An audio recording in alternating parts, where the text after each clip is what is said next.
got into a first D&D And campaign. we are live. Yay. Hello. We've done it. Hello. We did it. We did it. We actually did it. Hello, welcome back. It's been a minute. How's everybody doing? Eating. Nice. Still processing. Like in-game processing or just life processing? I mean, always life processing, but processing the events of Thursday. Which game is that? Tricorn Isles. Tricorn Isles. Everybody died? Yeah. Everybody died. At least you don't have to worry about that in my campaign. I don't think in your I can campaign. change I mean, that is what you say. That is what you say. But you're a DM. We don't trust shit. You don't have to worry. All good. But yeah, the more you say it, the more I believe it. I'm pretty sure people have died in Bridgerton, so like as of long natural as death causes, like the consumption. And childbirth. Yeah, and childbirth. None of that here. Children aren't born. So it's been a minute. They The made, like, a lore new fact tribe. dropped. No, children aren't born. So I'm gonna hop right into it because I have a lot of energy. It's been a minute since we were here due to the holidays and life stuff. We were very fresh off of the antics and events of the ball that was had, where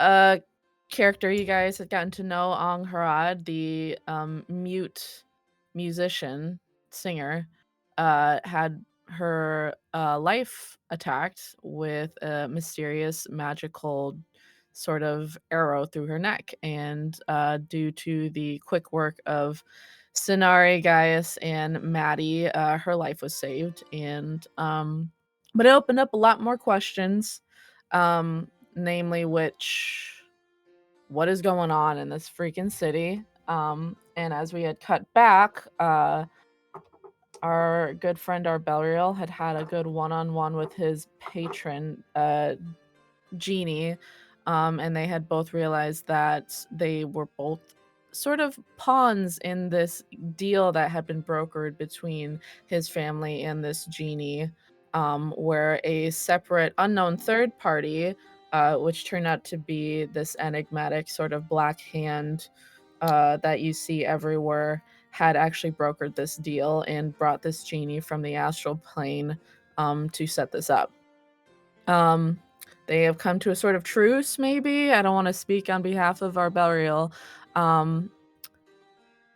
But then at the ball as well, there had been a sort of, as the term you guys used was doppelgangers, multiples perhaps. They're impersonating loved ones of your characters, or friends, or comrades and whatnot. And once they'd been found out, they seem to have disappeared, leading the group to frantically run out into the city to check on them. I believe that Maddie and Sinari had made their way to the Eye's headquarters. Sinari had wanted to check on her friend Haisung, who had been impersonated, but everybody remarks that they hadn't seen him in a while. And Arbelriel went to the Partington estate to check on Avarice, who had been impersonated, only to find out that he had been sort of, I guess, indisposed through magical means, which only adds to the mystery there. And Gaius was actually on his way to check on his brother Lionel, who had been impersonated at the ball as well. And in addition to that, Gaius had also struck up a deal with a deity that is very well known in the city of Sargenty as Loridia, who is the goddess of life. But as Gaius found out, it was kind of a bit of unknown. She's also the goddess of death as well. He had traded his sort of servitude, I guess, or his allegiance to her in return for Angharad surviving that encounter. And after that had gone to check on his brother Lionel, and he was at the sort of entrance to the quarantine zone that had been put up along the lower edge as a terrible plague has been rampaging the lower edge there, and the church is a bit at the heart of it, where Lionel spends his days as a follower of Laridia. And as Gaius was there, he had a strange feeling again that he was being watched, which, as we all know, they very much are, as there seemed to be someone sort of puppeting creatures around the city to be able to watch through their eyes and keep tabs on everybody. So that is where we're picking up. And Gaius, you feel that same with that. I think with that perception check you got that same feeling on the back of your neck that you were being watched as you stood there with your brother Gaspard, waiting for your brother Lionel to make his way to the front of the quarantine zone. All right, I think once, excuse me, once he gets that feeling that he's being watched again, he's gonna try to like very like nonchalantly begin to like look around like the rooftops around the quarantine zone, and like then just like follow down into like any alleyways that are within eyesight. So you're kind of just looking around the square. Yeah. Okay. You can give me a perception check.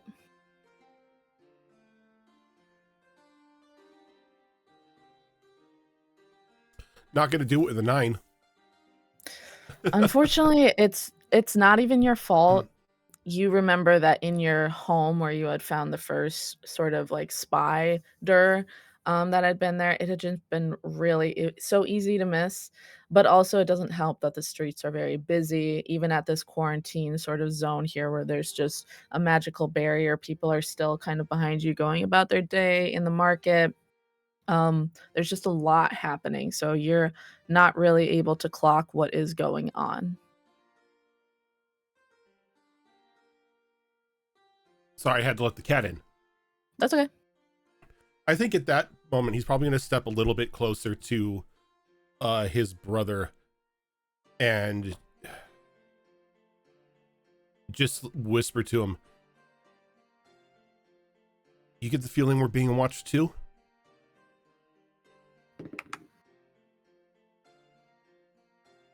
Gaspard doesn't look away from where he was looking, but he kind of talks out of the corner of his mouth. He goes, "Yep, I had that feeling just a moment ago. I'm glad it's not just me."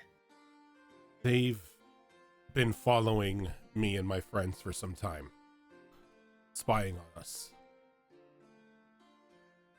I don't think it's just you either. I've also felt that around town and whatnot. Not so much lately, but here and there. I guess I never noticed it before, but that feeling was sort of always present throughout the day, but I didn't think much of it until I started paying more attention. It's a bit unnerving. A little bit. Hey, is Lionel gonna be here soon? Freaking me out a bit. Sure hope so. And at that moment, Lionel, you see like way in the distance, because this sort of magical barrier is see-through. You kind of see like a shimmer, like when you see gasoline in a puddle. And you can see Lionel coming in from one of the far out streets and making his way down the main road that would have led to the square, which has been partially halved by this quarantine zone, as the church is sort of in the heart of the city there. And he's kind of wiping his hands and wiping down his sort of apron in front of him that you can see is dirty. He looks tired. His usually well-kept hair is messy. And he kind of slows down as he sees you there at the entrance, looking a little confused. I see you have had a rough night too. 2? I thought you were at a ball. Yeah, about that. My cat is being a pain in the butt. Is like about that. Jasper and I had a bit of a encounter with someone who looked like you. Some sort of doppelganger-like creature just assumed your form and was speaking to me on what I would give in means to feel loved. These creatures also seem to have approached the rest of my friends as well in forms of people that they knew. Lionel kind of fixes you with that annoying older brother look where he goes, "Is this a joke? I'm very busy, you know." Lionel, this is not a joke. This is the most serious I have ever been. I may have also made a deal with someone. He goes, "Whoa, whoa, whoa." And he glances at the guards who are stood there, kind of waves for them to back up a bit, and they do so. But they're still kind of eyeing you. So he walks right up to the edge of the quarantine, which is like this sort of shimmering wall. And he kind of beckons you forward. He walks He goes, closer. I don't, he speaks under his breath and he goes, "I don't mean to,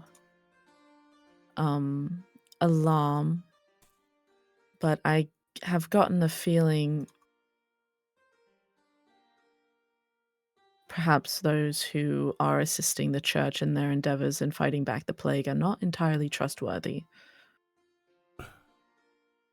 You're getting that feeling too. In the way that those who have been commissioned to guard might be sharing information that isn't theirs to share. Of course. So just speak quietly with me. Luckily, they listen to me as I'm Father Valentine's sort of second here, but they haven't shown such deference with any of the other priests. Oh, that reminds me. As he's like now talking in a hushed tone, the other you that I spoke to said that Father Valentine was looking to retire and you were to take his place. Is there any truth in that?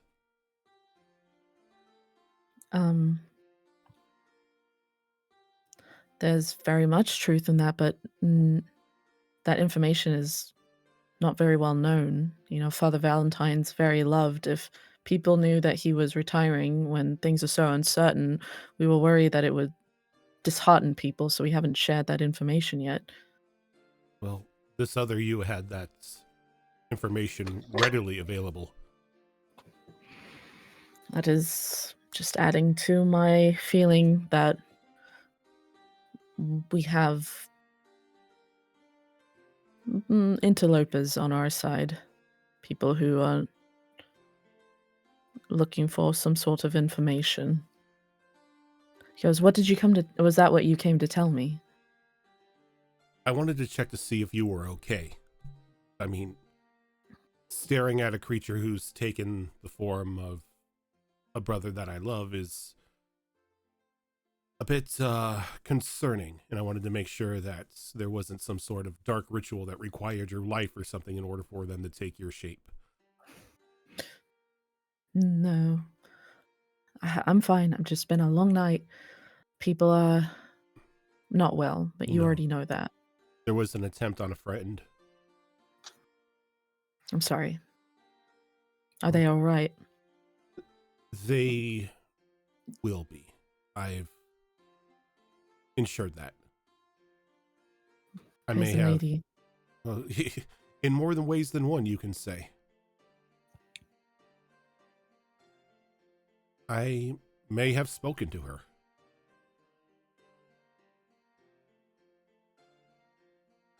In prayer? No, in a bathroom. Okay, that sounds really bad. Okay. There was an old woman in the library who led me to a washroom to clean myself up after the attempt. Once we were in private, she revealed who she was. And we had Which was the goddess you follow, Laridia. We had a very lengthy conversation, again, about life and death and sacrifice. And I made a deal with her to ensure the safety of my friend.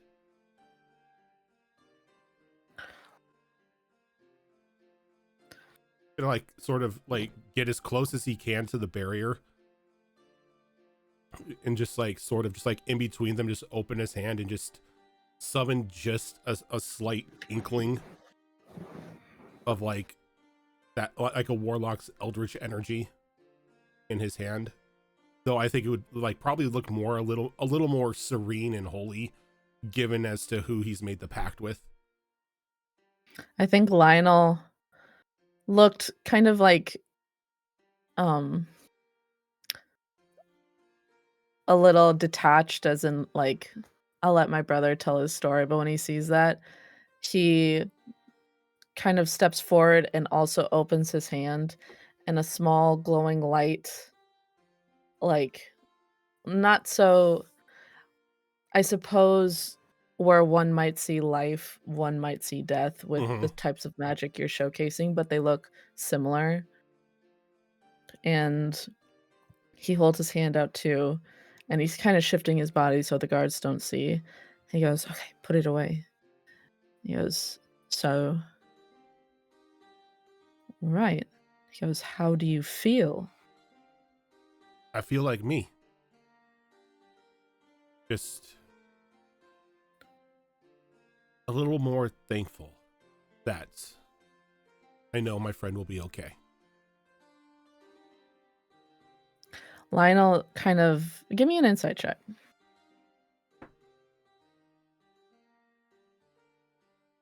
Uh, 15.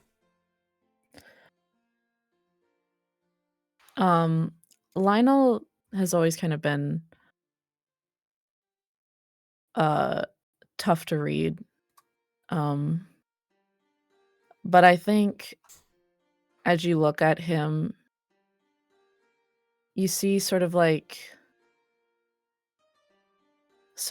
pleased expression on his face.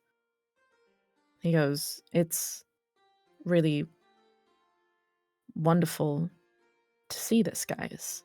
I know that maybe my preachings have fallen on deaf ears in the past, but truly, she opens her doors to everyone. And I think she was right in picking you." He kind of smirks and he's like, honestly, that's the last thing I'd ever expect you to say, is that she was right in picking me.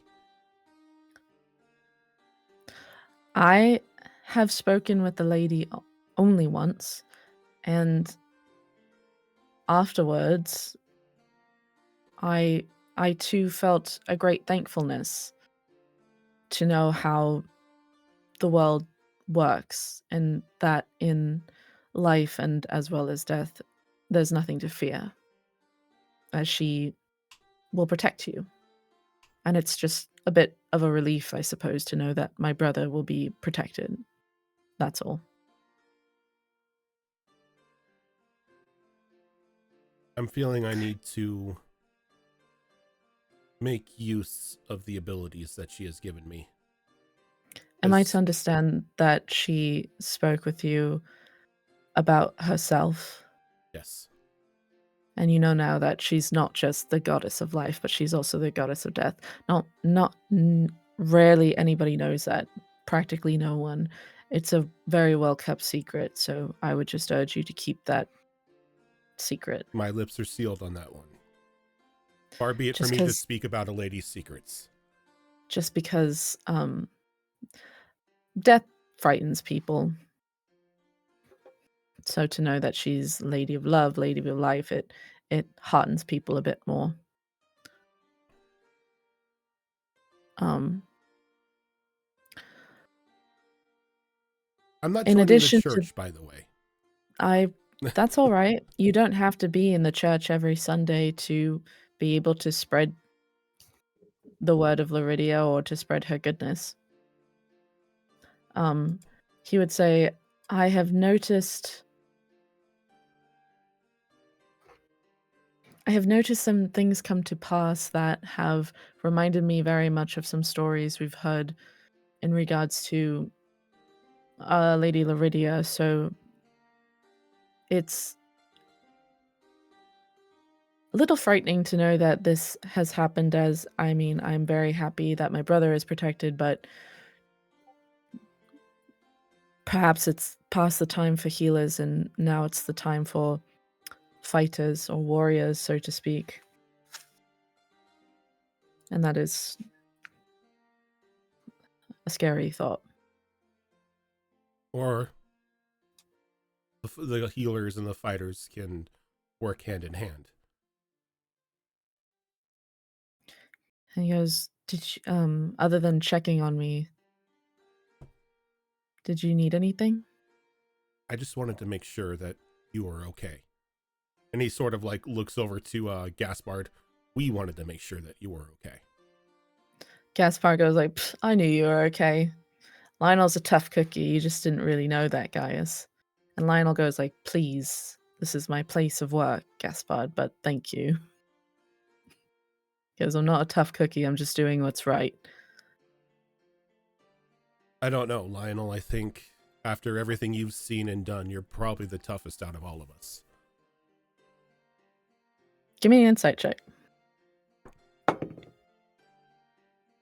That is going to be a 17 this time. I think your words, he's trying to hide it again, and he's very tough read, but he liked that. You said that. He's pleased.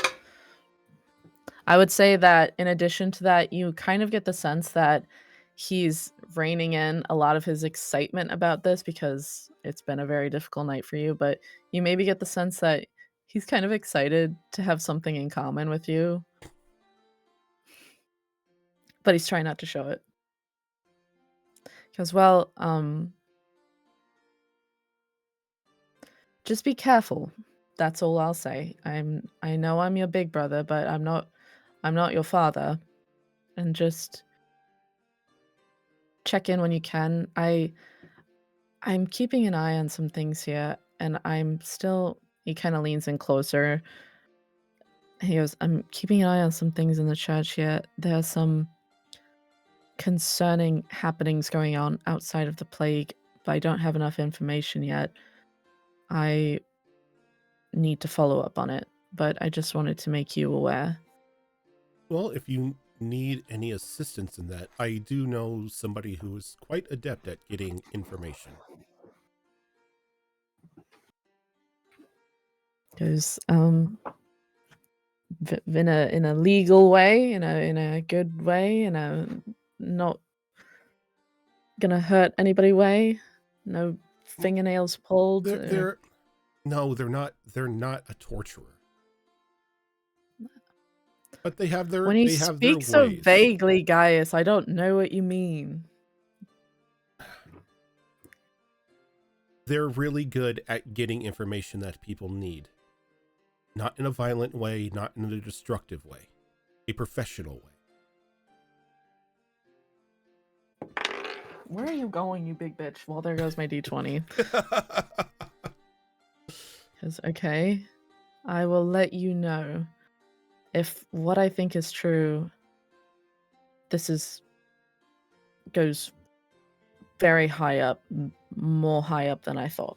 So, but I unfortunately do have to get going. There are people who need my assistance. You take care of them on your side, I'll take care of them on ours. He kind of puts his hand up against the barrier. He goes like, "I'm glad you stopped by."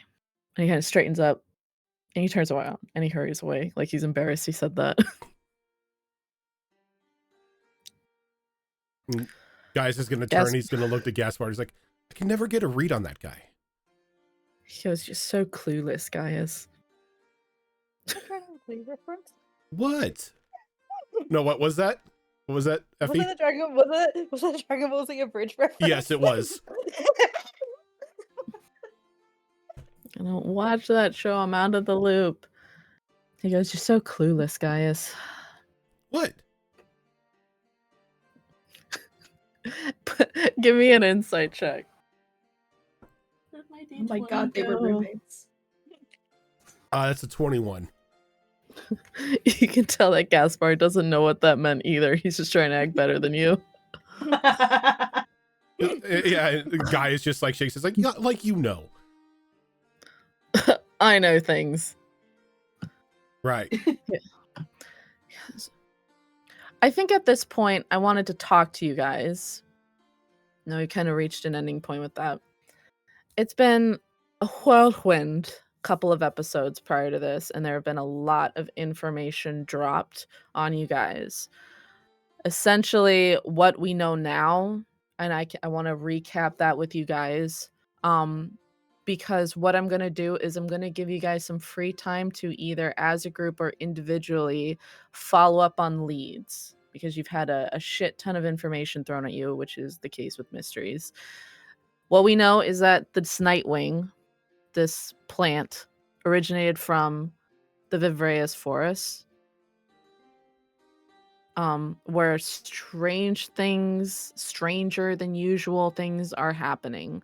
The Nightwing was possibly brought in by maybe some of the foragers or the loggers or these teams that have been going in frequently to bring in materials for businesses and whatnot.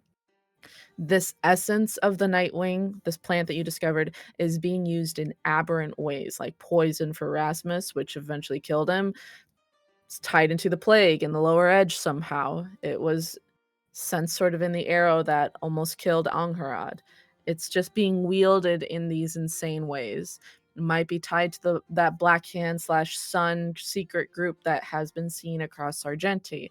There's possibly an incredibly old and incredibly powerful being behind the Black Hand, which we know because he brought around the deal with the genie with our Belriel's family. This person or persons, you don't know for sure, in the Black Hand are apparently attempting to kind of, what we learned with Laridia's conversation with Gaius is that this group, which she is aware of, is possibly attempting to stave off death, which goes against all natural order and Laridia's singular purpose. She's wanting Gaius to look into that further. And people are getting snatched off the streets and sometimes impersonated in the name of the Black Hand, which we know Avros, Lionel, Priscilla, and Haisung are 4 examples there. Usually, as we found with Avros, the original person is knocked out or indisposed in a way. He was knocked out with that wine that they found, so that person probably ensures that they're not interrupted by the real person they're impersonating. You don't really know how many doppelgangers there are or anything like that, but something's going on there. If there are, I want to throw it over to you guys and give you some time to, like I said, as a group or either singularly chase down leads, ask questions, maybe meet up with each other and kind of talk over what's going on. So just have at it.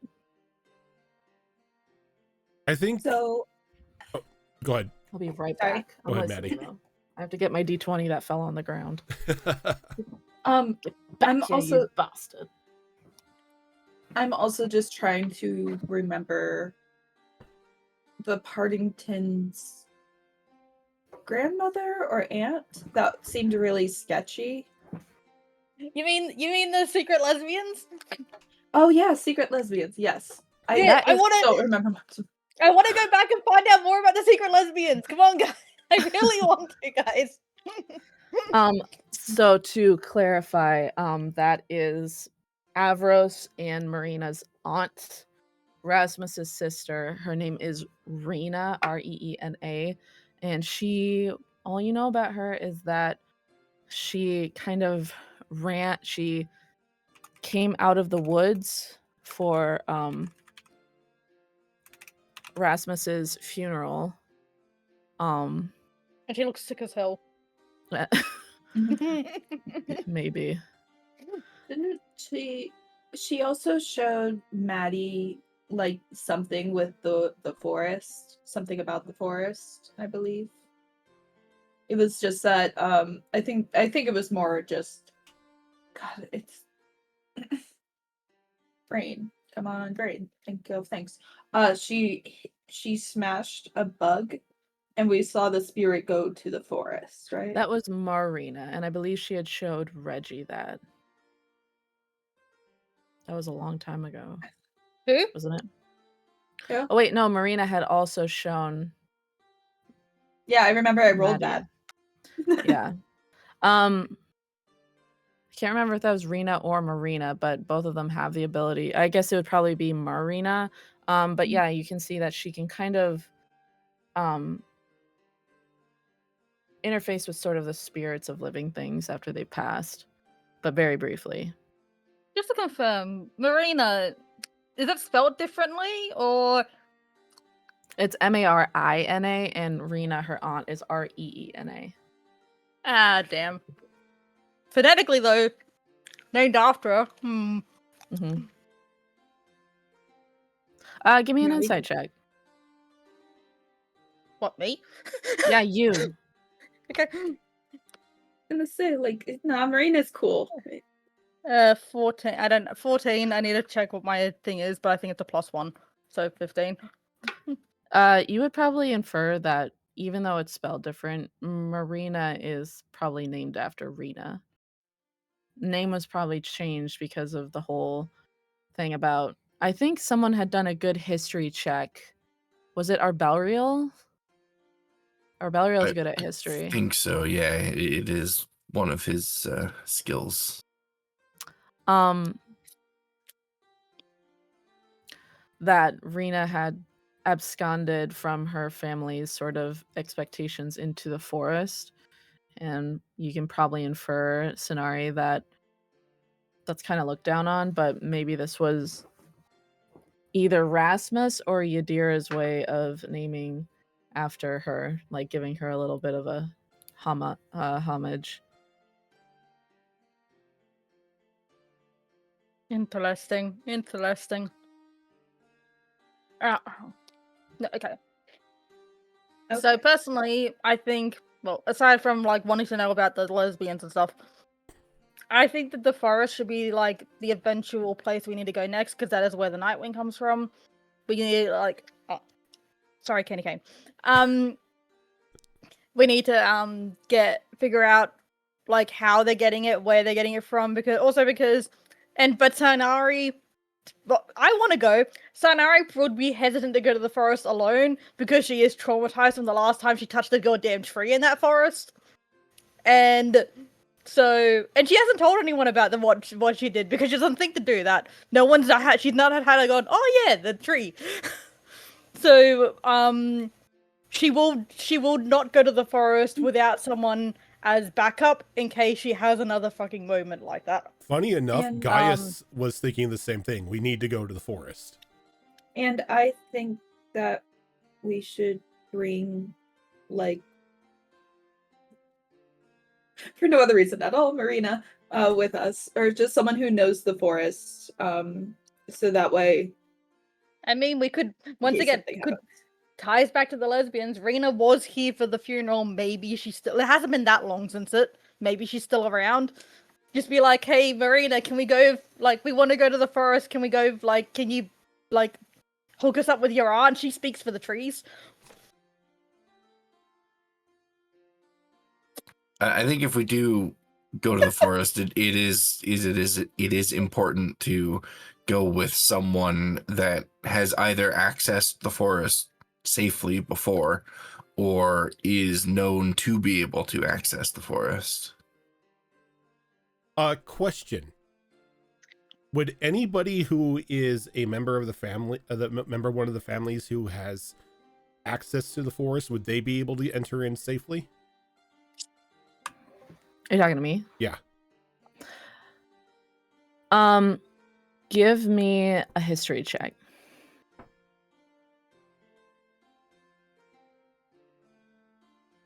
19.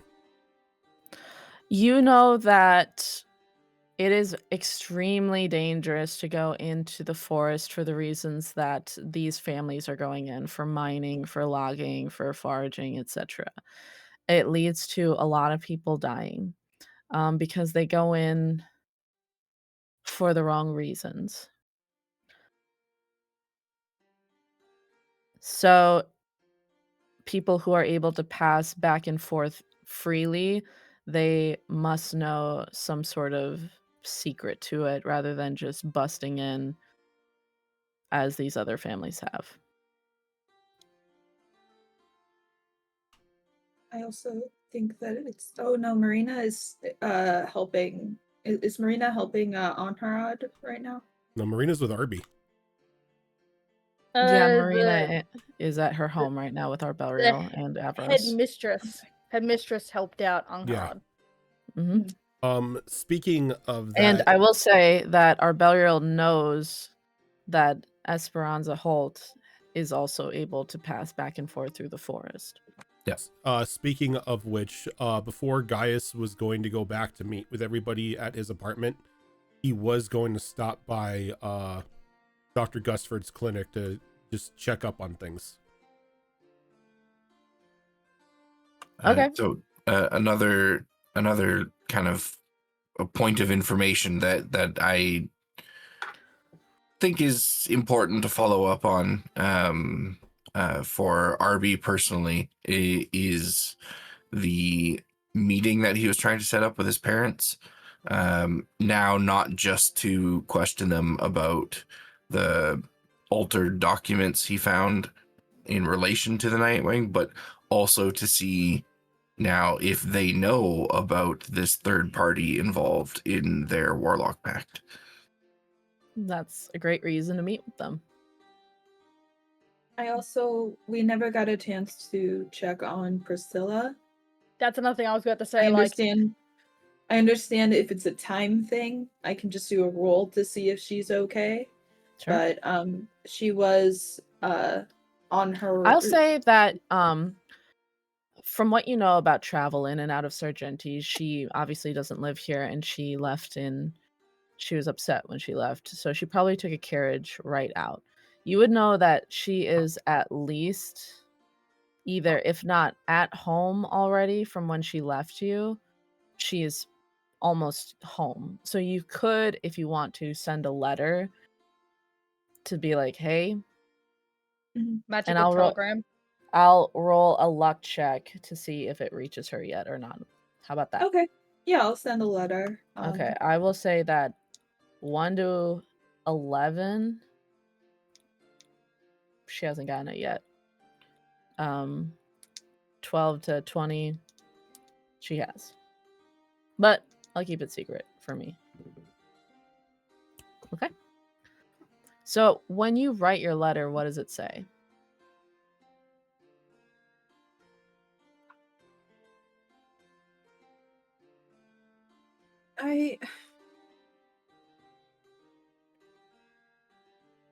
It's going to be in our code, starting off.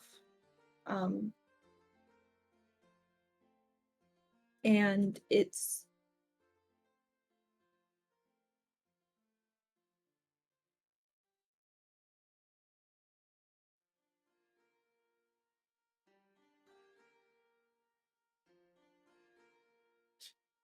because I don't want to apologize for what I've said, and that's part of it.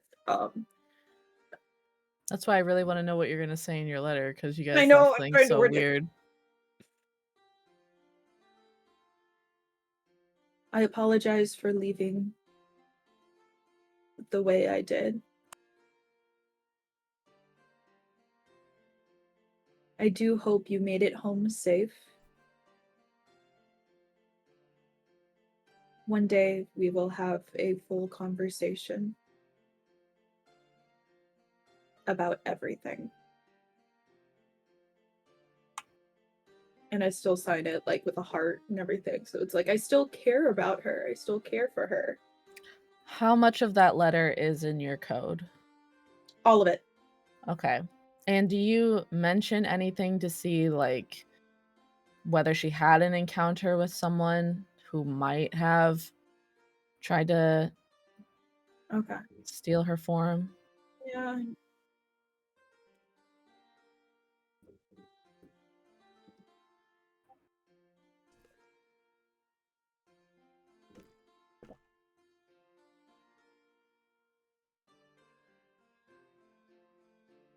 I'm sorry, I kind of have word soup right now. So That's okay. If you want, we can come back. yeah, essentially something of you can always reach out to me in case anything happens. Okay. You send that out, and from where we left you guys off, you guys are kind of at the Eye's headquarters, and you were just leaving. Do you write it there? And they have couriers who are able to get things out fast.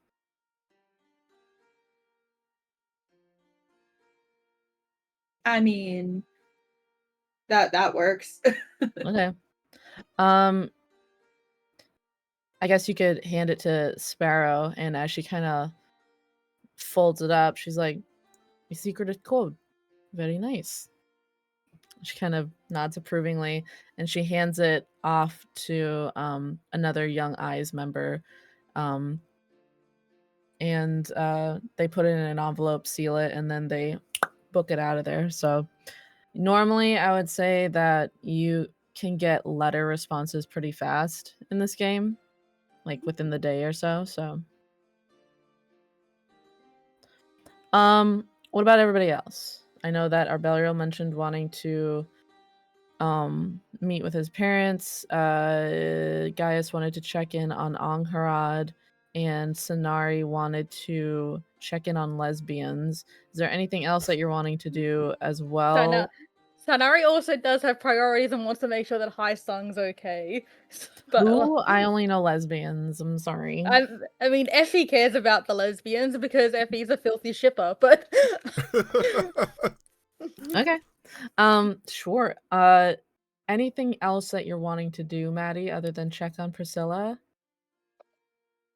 If you want, I can come back to you so you can think it over. Please do. What about everybody else? sorry, I just want to add, I like to imagine that while she's writing the letter, Sanari just being an absolute pain in the ass. Like she's like Maddie's in there like trying to write something nice, and Sanari is just like dictating out loud, like, "Dear bitch." My dearest bitch. Friendship with Priscilla over. Sanari is my best friend now. Watch out for arson attacks. And then Maddie's just like, "Stop it. Knock it off." Shall I compare thee to a sunset? It's every fucking day with you. All right. Cool. They cool. say they ask a penny for your thoughts. I will pay you a quarter to keep them to yourself. Okay, cool. Sanari's being a pain. Okay. After so you guys are still at the Eye's headquarters, but you're heading out. Sorry, I was talking to Maddie and Sanari. Arbeliel, you're still at the Partington residence. And Gaius, you are just leaving the quarantine zone. Yep. Okay. Let's maybe go with Gaius because you are in that city center and you're probably closest to Dr. Gusford's office. Oh, I gotta pull up my notes. The notes. I can't spell. Okay.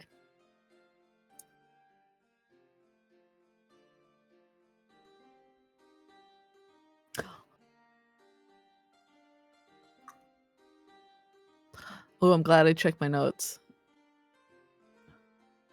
Oh, I'm glad I checked my notes. Okay, good. Wonderful. That's not concerning at all.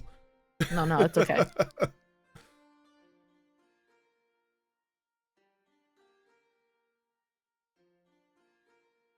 I'm so sorry. Hold on.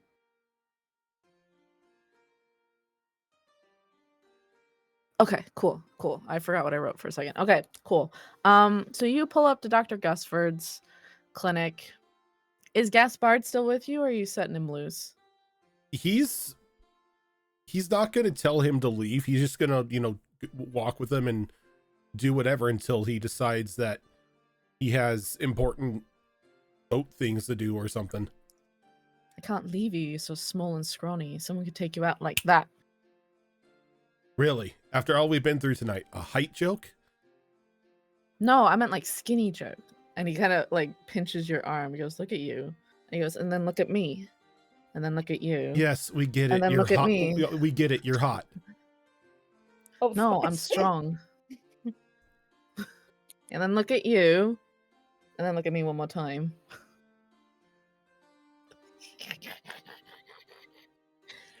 Guess what? He goes, can I ask why you're going to the old doctor's house? Or doctor's clinic, sorry.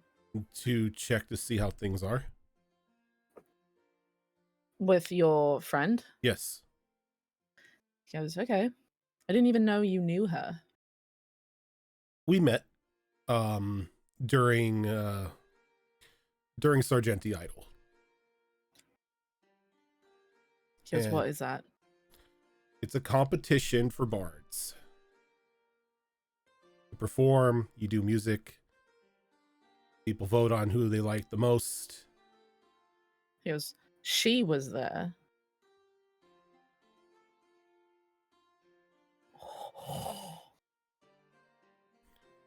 Because nobody's seen her before that night except for you. Of course, except for you. It was interesting. She performed. No, I know, but it's very well known that her parents never let her out of the house. Her parents didn't know. You always did like girls with a bit of a bad side. Not judging you. Me too, but not to like your extent. Like my women have like really bad loans to pay off. Really? Yeah. That's financial debt is what gets you going? Yeah, they're sucking me dry. Financially. Hey, he's a fin sub. Let him have his kink. I'm glad Effie caught it. I'm so glad. Oh, I was hesitant. I didn't want to say it. Yeah, no. So just have Effie say it for me. Yeah. So so he's like, yeah, don't tell mother or father though. Yes, I'm gonna go running to mother and father and tell them that you have a thing for women in financial crisis. I have a thing for people taking advantage of me for my money. What's the word? Philanthropist. He like looks at his hand. I'm a philanthropist. Sure. And I think at this point, he kind of turns to you, goes like, but like you guys it's just friends, right? Because Gaspard, I have literally known her for maybe a week. okay, I only say that because I know they're new to town. There's something strange about the Tufts. But maybe that's just me. I think there's something strange about everyone. But especially the fact they kept her locked up all those years. Who knows? And she's, probably doesn't know much about the world, and you're very knowledgeable about the world.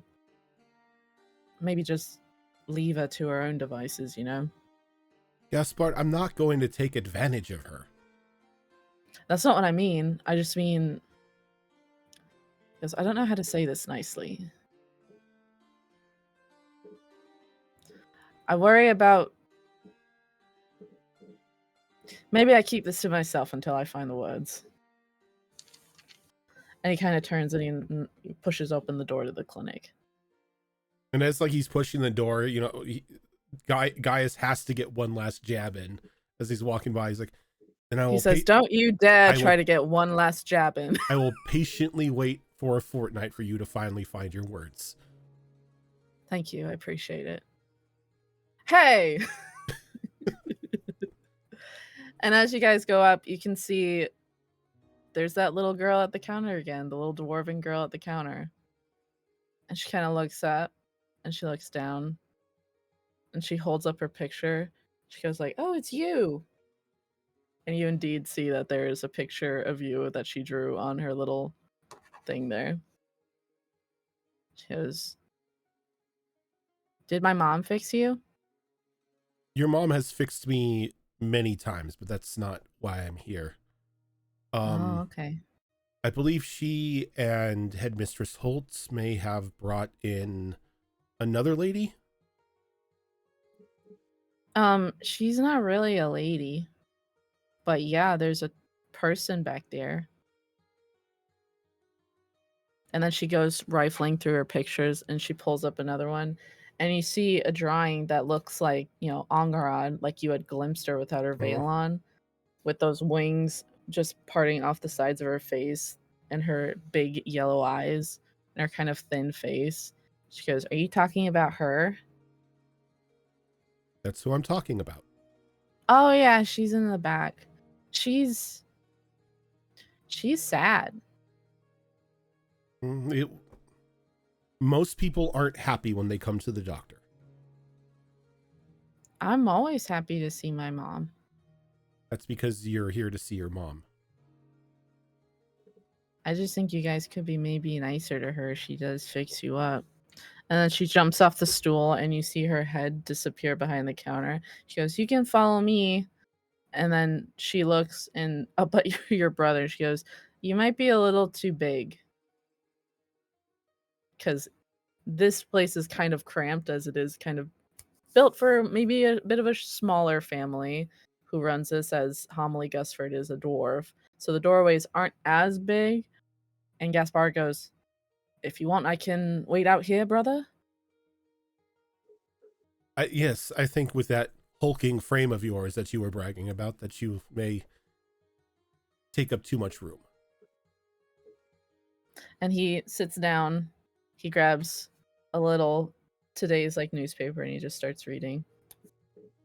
And his whole frame just takes up the entire chair. And you follow behind this little girl. And she leads you into the back, which you had not been to before. You had just gone straight to Dr. Gusford's office. But as you go to the back, you see that there are several kind of beds set up, and there are these curtains you can pull around them.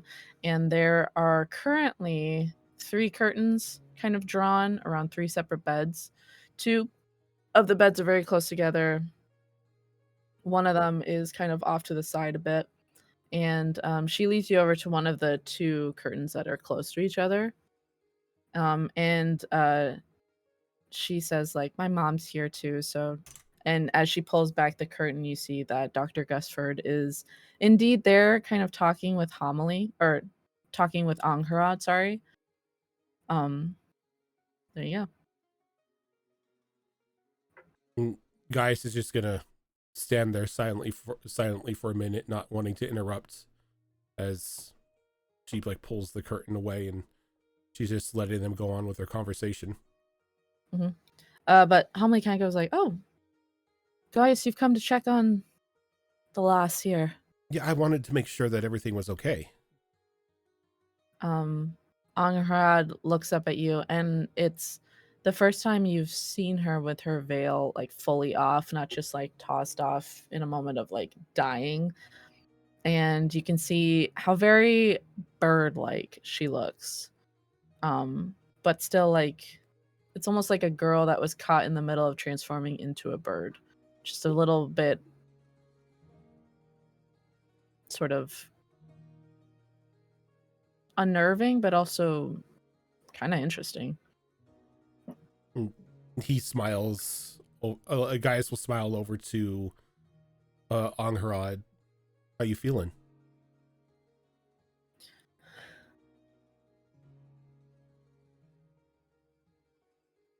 And he goes around and he grabs just one of his random notebooks and he hands it over to her. And she writes in it, She goes, and she turns around and goes, I've been better. Yeah, most people, you know, in this situation would say that. But I'm happy. She writes in it, I didn't know sneaking out of my house for Sargenty idol would lead to me with an arrow in my neck.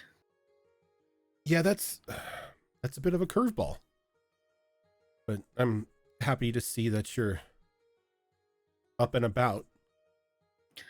Homily kind of cuts in here. She goes, can I maybe talk to you in private, Gaius? Yeah, sure. She kind of gestures Angrad like, I'll be right back with you, love. And Angrad kind of nods sadly. She pulls the curtain and she kind of leads you to the corner and she goes, her parents have already been here and I've gotten the news, but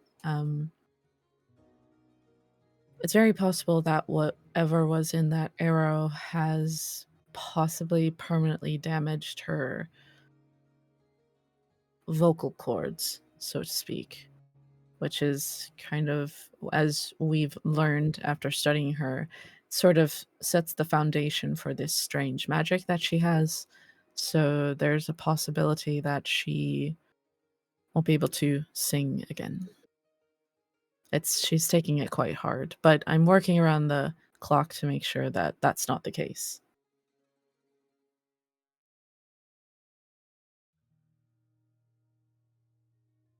The arrow was it Nightwing?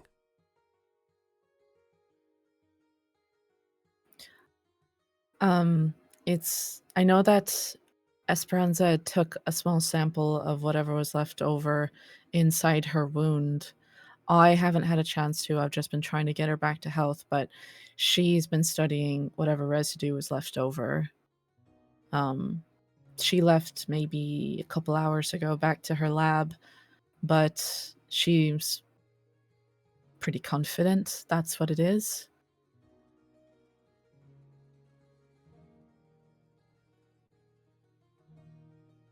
Well, with the two of you working on this, I'm confident that by some way or shape you will find a means to help her.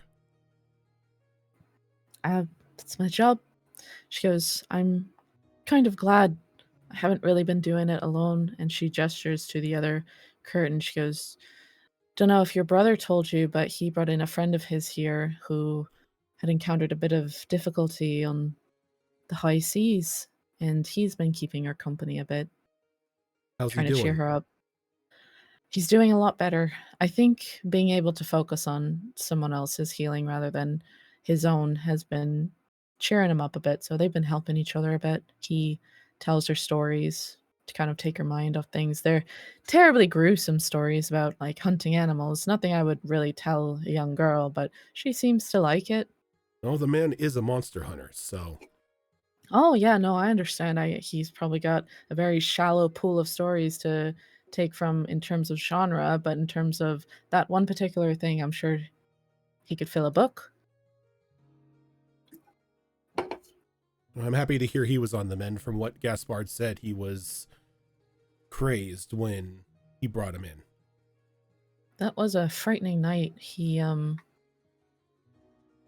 was not at all in his right mind. He kept saying that, well, I don't know if I should be sharing what he went through. I feel like we should have some sort of law that prevents us from sharing people's private medical information with others. I'm sort of working on that. I know a little bit of it from what my brother has said. Possibly, maybe speak with him. Maybe your brother might be interested in, as well as talking with him. My brother is here. Oh, well then by all means. I Virtue know it's a said bit of he a was tight too fit big. here. Yeah, she's not wrong. He would be very, I don't know. He would be very uncomfortable. It is a bit of a small clinic, but no more so than Heathcliff. We try to accommodate everybody, but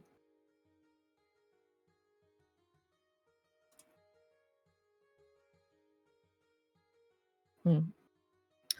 Things have just Well, been getting darker and darker. yes. She goes, I am frightened to find out how many new uses of this plant that these people can think of. It's beyond anything I've seen. She goes, you were there that night, right? What did you see with that arrow? Oh, I had a front row seat to all of that.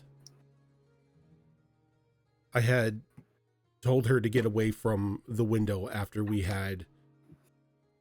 my friends and I had a rather gruesome encounter with some shape changers in the estate. Shape changers. Yes, the one I encountered looked like my brother Lionel. Was asking me what I would do, what I would sacrifice in order to be loved. Thankfully, Gaspard showed up and stuck him with a silvered sword, and that sort of drove it away. But as soon as that happened, I went tearing through the house looking for Angharad.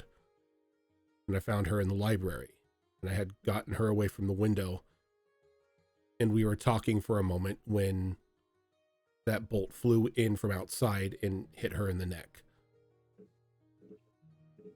Did it seem to move like a normal arrow, or did it have sort of move? Was I able to magically? tell, like, the How? trajectory of the arrow itself? Give me a perception check. Guys, why do you suck at perception? That's going to be an 11. It seemed to come out of nowhere, but I will say that you saw that instead of flying straight through the window, it seemed to like appear out of thin air and sort of curve in like a serpentine way until it found itself aiming itself towards you, but also Angharad.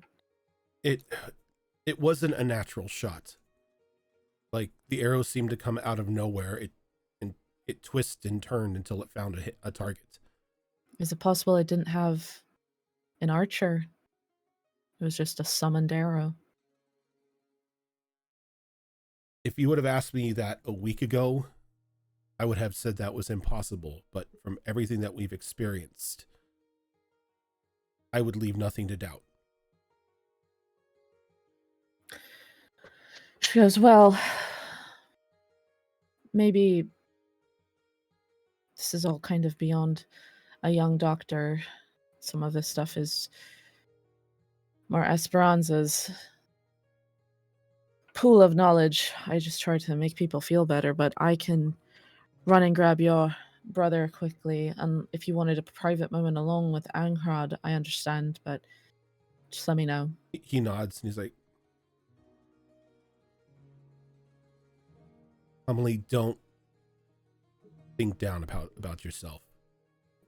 You are quite literally the thread that holds this community together. No, I didn't mean it like that. I meant like, we all know our limitations. Mine is, this magic is intense. Probably something for someone versed in that sort of thing is all I mean. You're telling me that this magic is intense. It had me praying. That might be good for you. Oh, don't start sounding like my brother now. I'm not. I'm just saying. It's nice to have someone to talk to, someone to listen. Maybe. Mm-hmm. Well, just let me know when I can bring your brother in if you need a moment alone. Okay. And she sort of, she leaves sort of the treatment area and closes the door behind you. You look at these two beds side by side. Both the curtains are pulled around both of them. Give me a perception check. 15. You're fairly new to like complex magic, like what Loridia has given you, but You can kind of sense there's something magical about these medical curtains. Like a bit of a hum of energy. These aren't the curtains that are around Angharad, right? All of these beds have these same curtains that can pull all the way around beds, sort of like what you see in the ER to offer privacy. But you can tell that all of these, the same energy that you kind of feel humming around these curtains, you can kind of sense it around the one on the random person down several beds as well.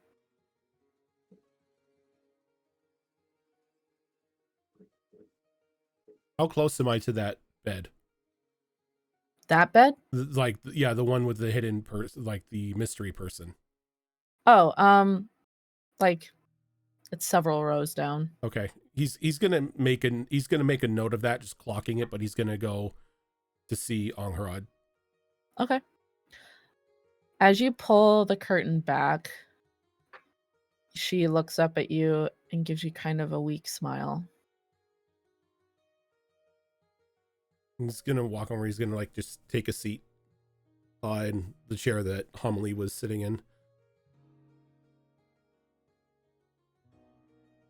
I'm sorry that any of this had to happen. This had nothing to do with you.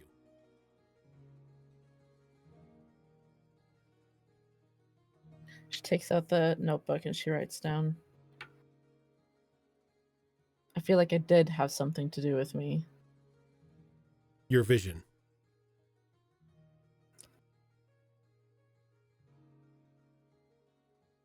I'm going to find whoever did this and I'm going to make them pay. I will bring them to justice. She kind of, don't worry about justice for me. Just get them out of the city.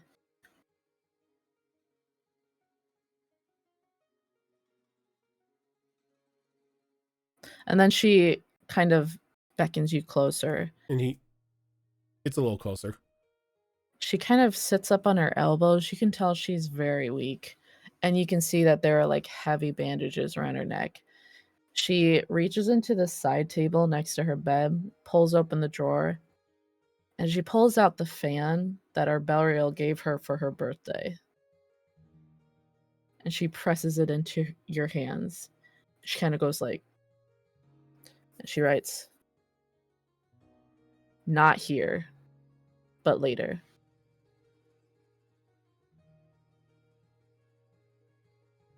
And he takes the fan. Does she mean not having a discussion here, but later? I think you can tell that she means don't open that here.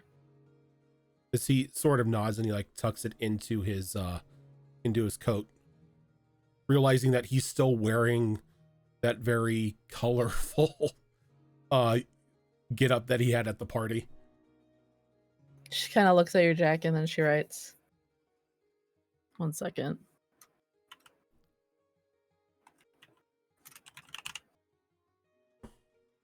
Who's messaging me? They know I'm busy. Sorry. Not right now. I'm DMing. I'm very busy and important. I'm DMing, Mom. She pushes that notebook back into your hand. She goes, I forgot to tell you on my birthday, but I thought you looked extra handsome. He sort of smiles and he's like sort of takes her by the hand, and I wore it to see if I couldn't catch your attention. Maybe steal a dance. She kind of goes to laugh, but then she goes like, and then she writes in her book, you caught it weeks ago.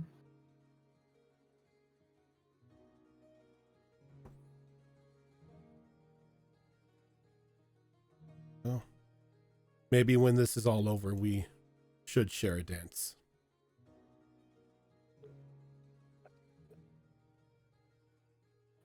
You don't mind dancing with someone taller than you, do you?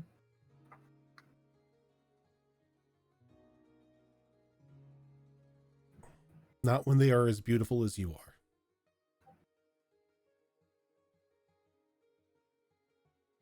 Good gravy.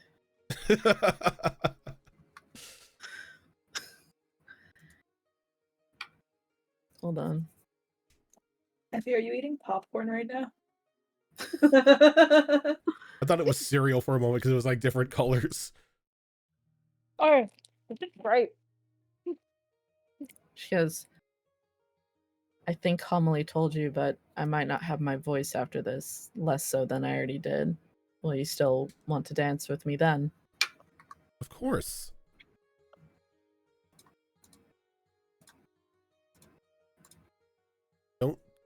Don't give up hope. If anyone can help you, it's Doc Gustford. He's pulled me from the brink of death many, many times. She erases what she had wrote, and then she wrote, Am I on the brink of death? No, I mean...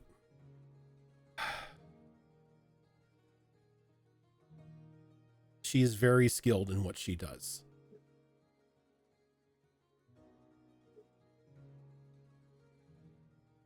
She goes, How can I give up hope? You're here.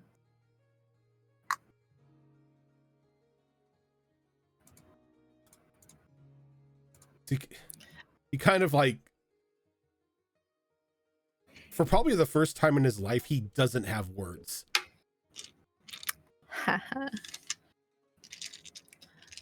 And you can see she kind of blushes a little bit, but as she kind of goes to write something else, the door is open and she kind of rips that page out of your notebook and tucks it in her pocket. And he smiles like, conversation for another time, I guess.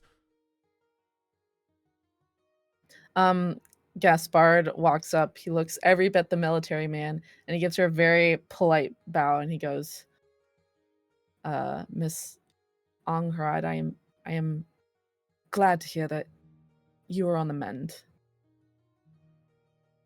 And she kind of gives him a wave, like in that kind of bewildered way that people kind of encounter Gaspard for the first time, like, wow, that guy is really tall. Like, there's not enough room for this guy here. Yeah, as he points to Gaspar, he's like, he's the reason I'm so short, because he stole all the height.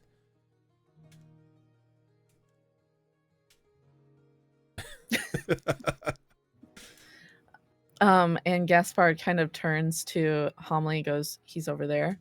She goes, aye, he's over there.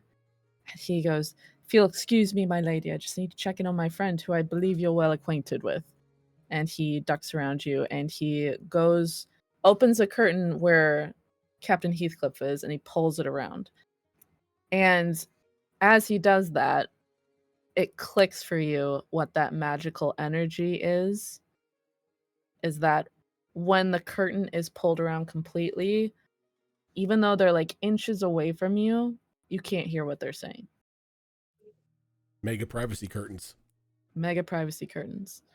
So yeah, Homily steps up. She goes, are you feeling all right, my dear?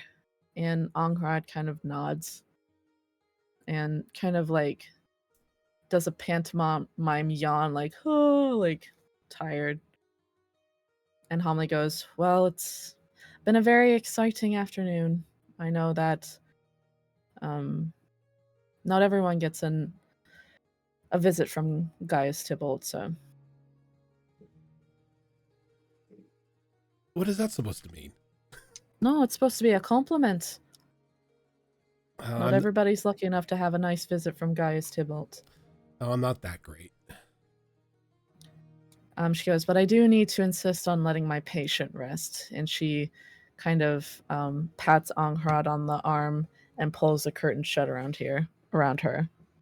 And as she's shutting the curtain, Gaius just calls out, I'll stop by tomorrow. Sounds good. Do you leave Gaspard there, or do you go to check on him? I'm gonna let the two of them talk, far be it for me to interrupt two friends speaking. If there's any information that needs to be shared, he feels that his brother will share it with him. Okay. So do you head out? I think he's going to wait in the waiting room for Gaspard. He's not Okay. going to leave his brother alone. Sure thing.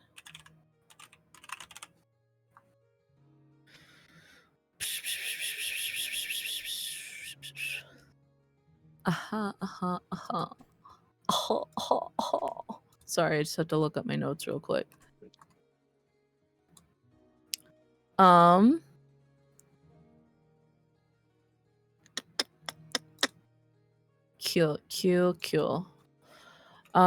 You're waiting in the lobby for a bit, and Virtue is there as well.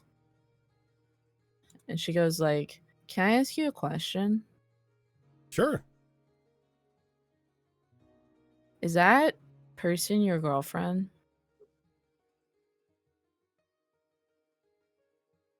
I don't think we have known each other long enough for us to assign a title such as that. She writes about you a lot. Does she? Mm-hmm.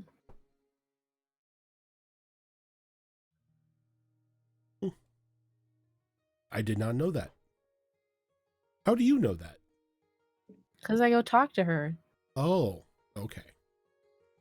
Yeah. And She's very interesting. She was in the forest. wait, she was in the forest. Yeah, that's where she's from. I did not know that. Yeah. Well, she doesn't look like me, and she doesn't look like you. I mean, some people would tell you that I look like a cat. So we all look different from one another. Yeah. Well, that's where she's from. I She did not. said that her parents found her there when she was just a little baby.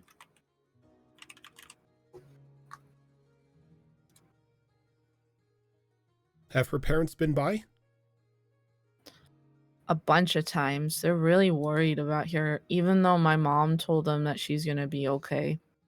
Well, it is a parent's job to worry about their child when they're sick or they're hurt. But it's my mom. She can fix anybody. True, your mom can fix anybody, but when somebody is worried about somebody they love, even the most reassurance in the world will not stop them from worrying. Oh, It's a maybe that's why she writes about you so much. What has she told you about me? I guess that she hopes you're okay. And I'm like, aren't you more worried about yourself? And she doesn't really answer. No, I'm perfectly fine. I was worried to death about her. But she says that bad people might be coming after you. Bad people Did you have break the law? No. I haven't broken the law. It's just I tend to sometimes catch the attention of bad people. Does that make you a bad person? No. Okay. She just I'm believes you. I Okay. am not a bad person. Good, because she's really nice. She is very nice. And I think at that moment, Gaspard comes out. Give me an insight check on old Gaspard. 19. Dude looks sick to his stomach. And he goes, "Brother, I was wondering, can I have you speak with the captain yourself?" Yeah. I mean, I was given the old friends a moment to speak, but I would be happy to speak with Heathcliff. I'm afraid of this is all very above my head, and I know that, well, you're looking into things around here, so and he kind of turns without a word and walks back into the clinical area. And he looks over at Virtue. He's like, well, I guess my assistance is required in the back rooms, so I will leave you to She your kind of drawing. brightens. She goes, "Say hi to the captain for me." I will. And she goes back to drawing. And as you go to the back, and Gaspar kind of opens the curtain for you, you see the captain sitting there, sitting up on his bed, looking maybe a little pale, but way better than what you were expecting. Maybe dark circles under his eyes, but not the same like dashing sea captain, little shy sea captain that you knew before, but still looking better than what you had heard. He goes like, "Mr. Tibble, it's nice to see you again. Sorry Captain? I'm not quite up for company, but your brother mentioned that there was maybe some information that you would be interested to know." It has anything to do with the goings on in this city? Yes. "Not the city." And he looks at Gaspard, and Gaspard like, "Oh, he's just being particular." He goes, "It's about what he saw out there." The sea monster. And he goes like, "Well, I thought," he goes, "I've been hunting monsters for a very long time, and after a while you kind of start to understand them and their ways, and you realize there are monsters and there are entities.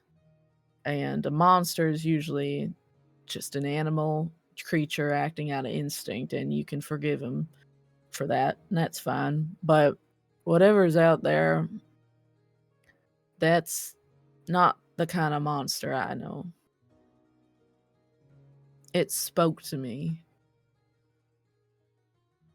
We were sailing out there, and Gaspard, if I'm sure you recall, the storm came upon us real quick, like out of nowhere. And I I wanted to also apologize, Gaspard. I know you had wanted to turn around really quick, but I can get a bit set in my ways, and I wanted to continue out further and see if there was anything that we could maybe see past the storm. But we went further into the heart of the storm, and at that moment, it fell very silent. And not silent as in like on a smooth day where the waves aren't really breaking. You can hear them still breaking against the bow of the ship, but I couldn't hear anything. And when that happened, I heard a voice in my head, and it just kept saying the same thing over and over again. And I felt it coming out of my own mouth, like these words. And the doctor can confirm that when I was brought here, I just kept repeating it over and over. But it was, and he goes, "She wrote it on my chart there. I don't remember the particulars, but, and you can see that Gaspard's got his chart in his hand, and he hands it to you. Gaius takes it and starts flipping through it. And I'm gonna message you Ooh, what it said. I get a secret DM message? Yeah.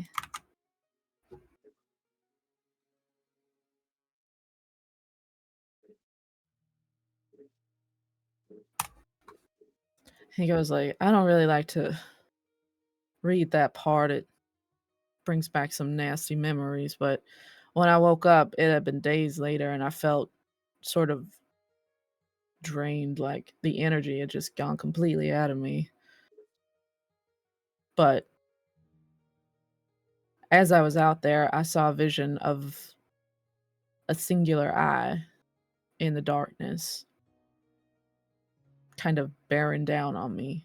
And even now that I'm not away from the ocean, I still kind of feel that weight a bit. and it's a little unnerving. He looks up at Gaspar and goes, I'm sorry to let you down, but I think that my seafaring days are done for the time being. And as And he's Gaspar talking, goes like, you didn't let me down. as Gaspar's talking, Gaius takes out his personal notebook and he writes down what's on the chart. Mhm. Does this look familiar at all to me? Have I like read anything like this before in the past? Have I heard anybody yammering about it on the streets?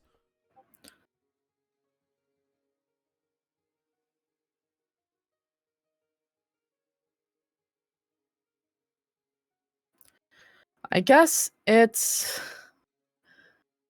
dependent. Ooh.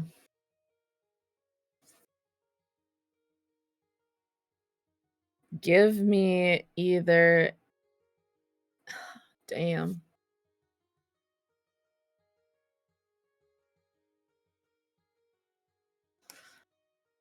You can give me either insight, religion, or history. And you have to tell me which one you're using, please. All of which I am horrible at. Might be something to wait and bring to your friends. I will say that this DC is abnormally high.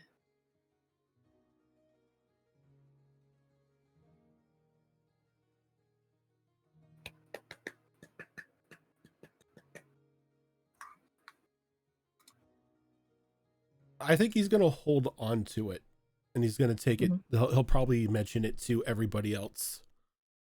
Sure. Because I would just say that it's okay if you want to like wait to kind of, whoa, what's going on? I hate this. I will say that whatever you read fills you with a real sense of like unease. And it kind of, do you want to roll? I think Gaius' curiosity would have him roll, and if he can't figure it out, he'd probably bring it up to the group. Yeah. Just let me know which one you're doing.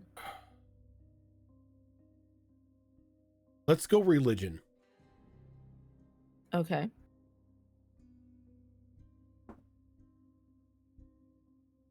Don't think with a 13 I'm going to get anything.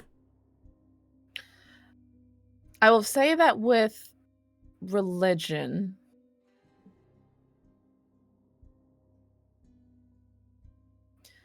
you kind of have a sense of like, for some reason, you're called back to like that brief stint when your parents put you in Sunday school. Like maybe it triggers something there. You don't know whether it's just the sort of comparatively like Old Testament sound of these words, like, but you're like not 100% sure.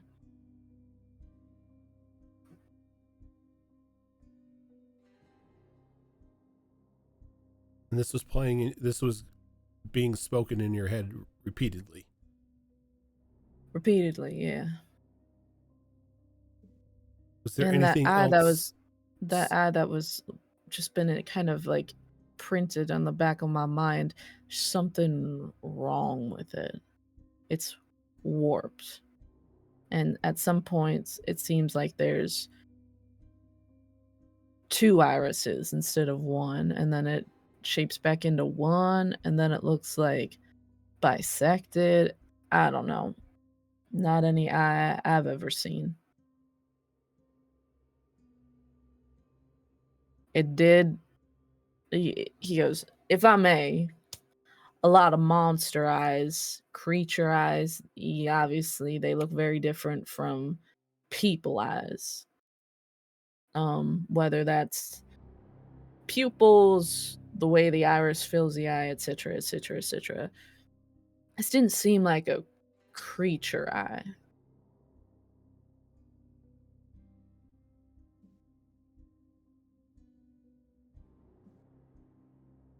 Now remind me, when Angharad was spying on those individuals, Did she get a sense of like something unnatural, like a monster or something like that?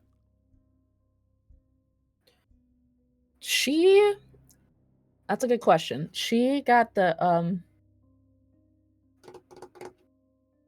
I believe when she spoke with you, she spoke about sort of a being who seemed to be in charge, kind of calling the shots. Their voice was a bit warped, but it could be magic that did that to hide them. I don't know. Maybe that's how they sound.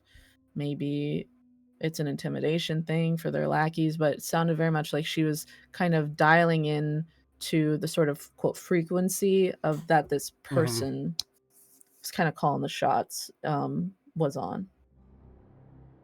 And the name of this like hidden group that we've been looking to was Black Sun, right? Well, that's just what the symbol looks like. And the people have been kind of calling it like Black Sun, Black Hand. They don't have a true name because they're so hidden. But people just like the eyes, for instance. Whoa. The eyes, for instance, have just been calling it like the Black Hand, the Black Sun, because that's just the symbol they found. There's not like a real name for it.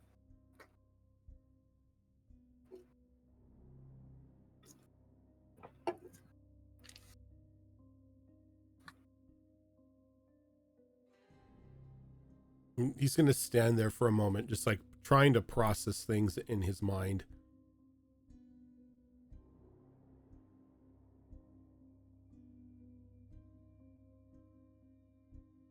Some of this makes sense. In what way, I don't know, but there's a familiarity to it.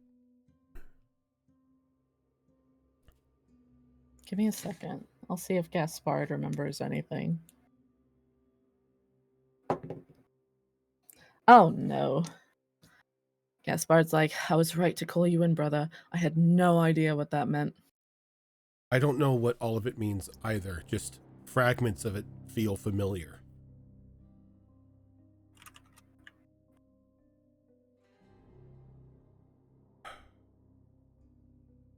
He goes, well, I hope it's helpful. I don't know, it just seemed important that somebody outside the clinic knew. It will be helpful in one way or another. If I can't decipher this, I have friends who more than likely can. He tucks his journal back into his coat. Gaspard kind of claps his hand on Heathcliff's shoulder. He goes, just focus on getting better, right?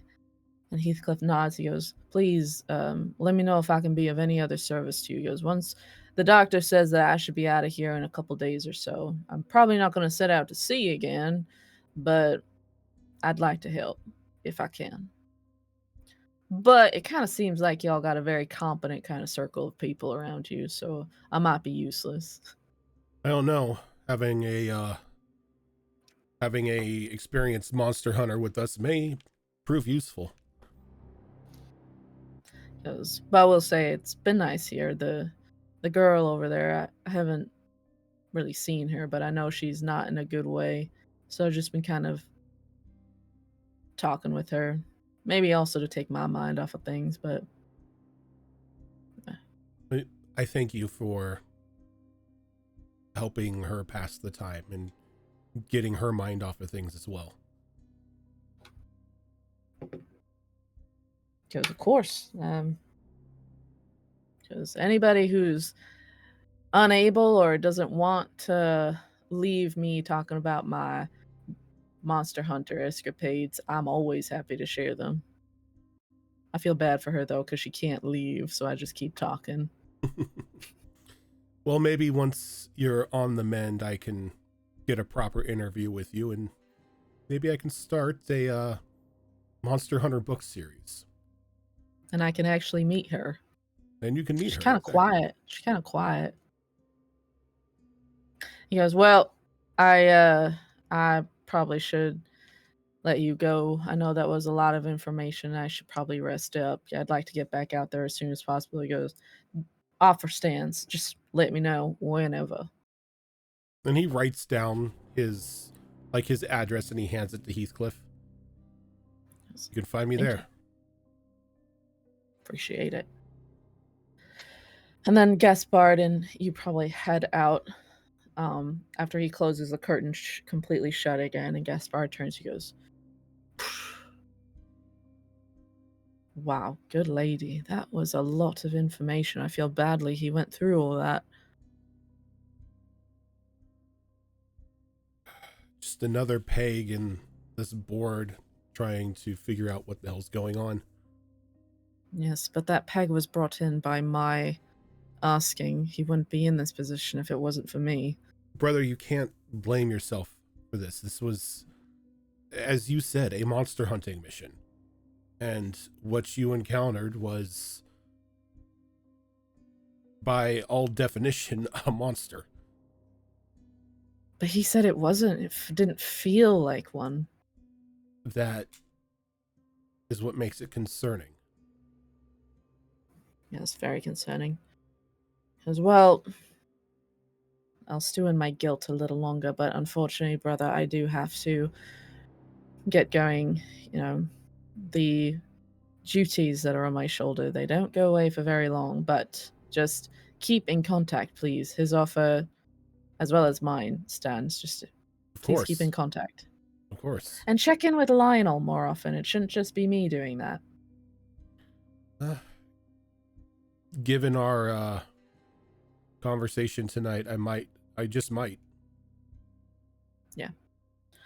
He claps you on the shoulders and he goes, take care, brother. And he turns and walks down the busy street down to where the docks are. And such a big guy, people kind of part around him as you watch his retreating back.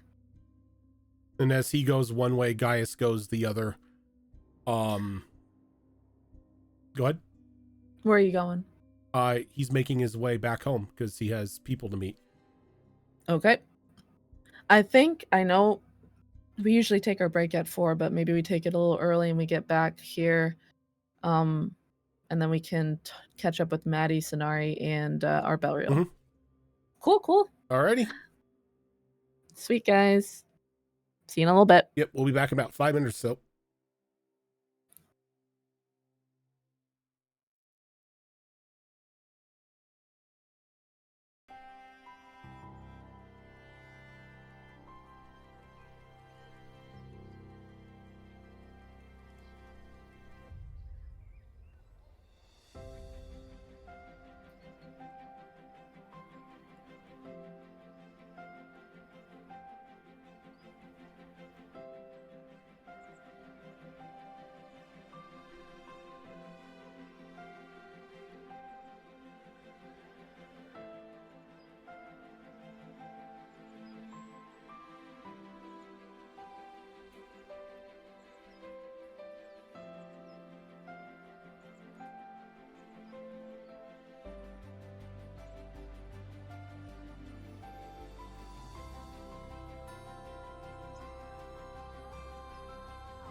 like when it looks like he's about to start All puking, right. Dan picks him up and puts him in the kitchen. We're back. No, I don't hear it.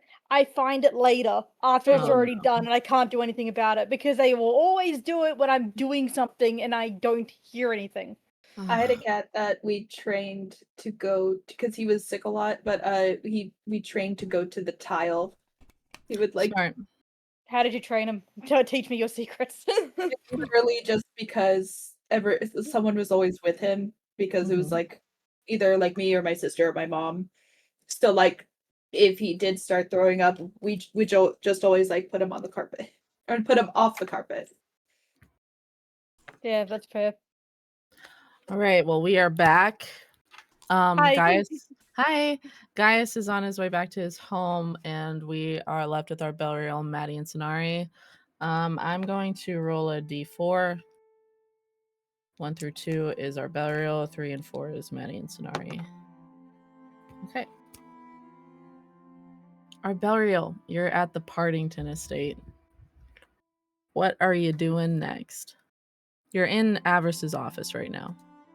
Yeah, and I believe we had just kind of wrapped things up. Almost had a moment, but Almost had a moment. Teased it. yeah. But after finishing up with him, I think Avros kind of looks at you, goes, if I'm allowed to ask, what is your next move?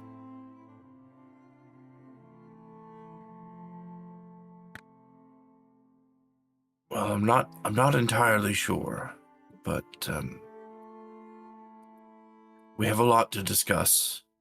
We have a lot of pieces of information to put together, let's say. And there's still a lot of pieces missing. One that I'm particularly concerned about is several of us have been followed and watched by creatures. He goes, I know that feeling. It's on the back of your neck, no?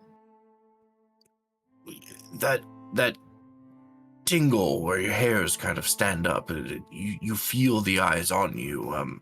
However, we have also actually found creatures physically watching us through, I assume, magical means. Give me an insight check.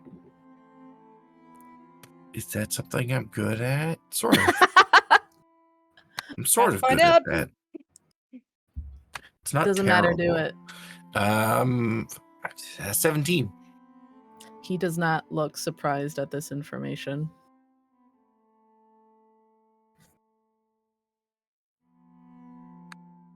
I'd have thought you'd have been perhaps a little more taken aback by that.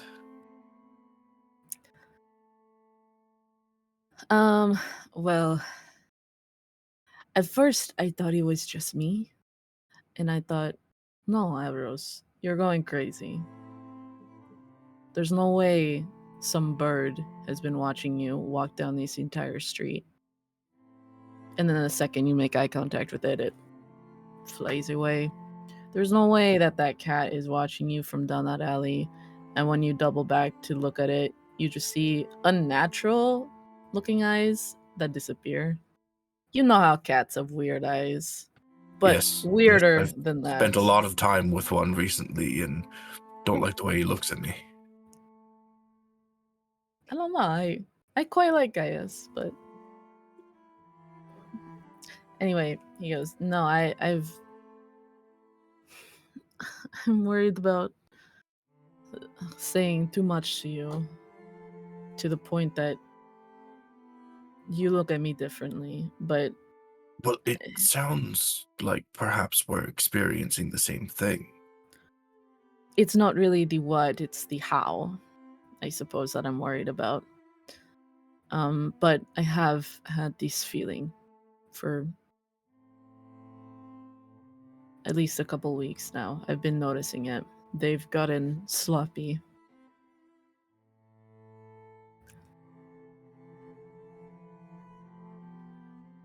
I think perhaps if you're willing,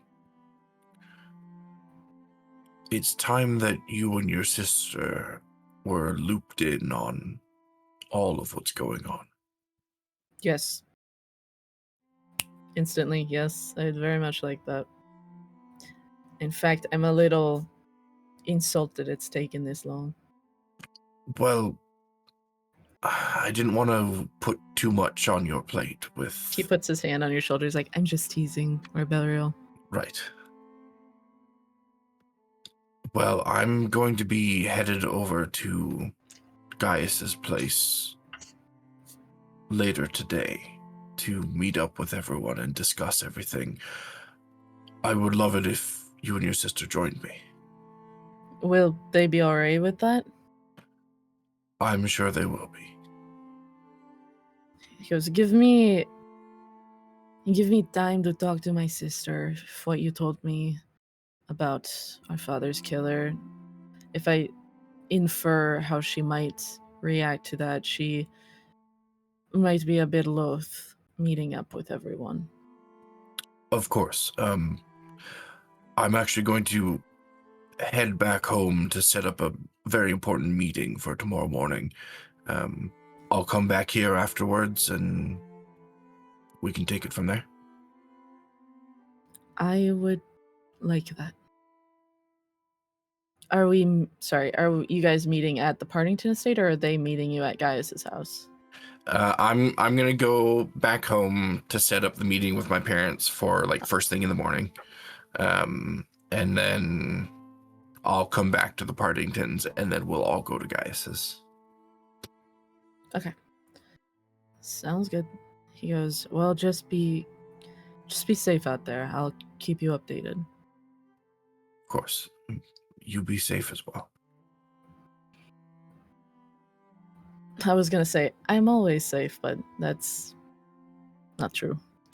I Not will be lately. better. No. And then as you're leaving, I don't think you see Marina. She had gone upstairs to speak with her mother and grandfather. Are you going straight? So it is currently... So it was kind of nighttime when that whole thing happened with Angharad. Mhm. And you guys set out right away. I would say we're probably encroaching on the early moments of dawn. Okay. In that case, I don't particularly want to pull an all-nighter, but I might have to. I'll say that if you guys meet up at Gaius's after you stop off at home, I'll say you guys all had a long rest at Gaius's, if that's cool. Yeah, that'll work. And I'll set up a time for the meeting with my parents, because I feel like that's a very pressing thing right now with this whole Black Hand nonsense. That will allow me enough time to get back home and prepare for the meeting before they show up to the meeting. Sure, that's fine. You go home. I would say you live not too far from Avros. You go home. House is quiet. The sun is like barely peeking up over the treetops and city rooftops. How are you going about setting up a meeting?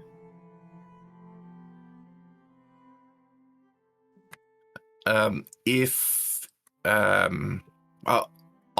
go to where I typically find Emily, and Okay. if she's there, I'll have her arrange things. But if she isn't there, what was his name? I think Nigel was the head of our estate staff. Well, here's the thing. You can go to Emily's quarters. And as you go in there, it's got her office, but adjacent to that are her living quarters. Because as her as your sort of family's like caretaker, not caretaker, but like of the house and everything, she's got her own living quarters there. Yeah. You go in, she's not in her office. But you can see that the door to her room is ajar. I'll give it a knock, see if there's any response. There's no response. Give me an insight check. 18. Yeah, I was gonna say. That's odd that she's not here. And in fact, it's a little bit against the rules. She works very hard for your family, you realize that, and she doesn't have a whole lot of personal time, but when she does, it's usually on Sundays to go about do her own business. I mean, she doesn't need to shop for groceries, she's taken care of. She, has her money there. You can give me a history check if you want. I can do that, yes. That is a 17. You know that she doesn't really have any family in the city. She was actually an orphan. But she went to the Lady of Life school and was brought up that way through their kind of like housing there. And she doesn't have any family to visit. She doesn't have any bills to pay. She doesn't have any groceries to get. You're not even really sure what she does on Sundays, but it's, I believe, Saturday morning, and she's nowhere to be seen. I'm just gonna slowly open the door and actually step into her living quarters and have a look around. Sure. Give me a perception check. Oh, that is very good. That's a 23. That is good. You notice first thing off the bat, her room is exceptionally neat. Everything is right where it needs to be. Very much like her as a person. Shoes are lined up at the door. You see that on the hook on her wall where her traveling cloak would be, it's not there. And you look down to where her shoes are. She's got shoes for indoors and shoes for traveling. Her traveling shoes are gone. But her bed is made very neatly. It's the middle of the night, so it's not like you can probably infer that she wasn't like forced out of her bed or anything, but she's not there.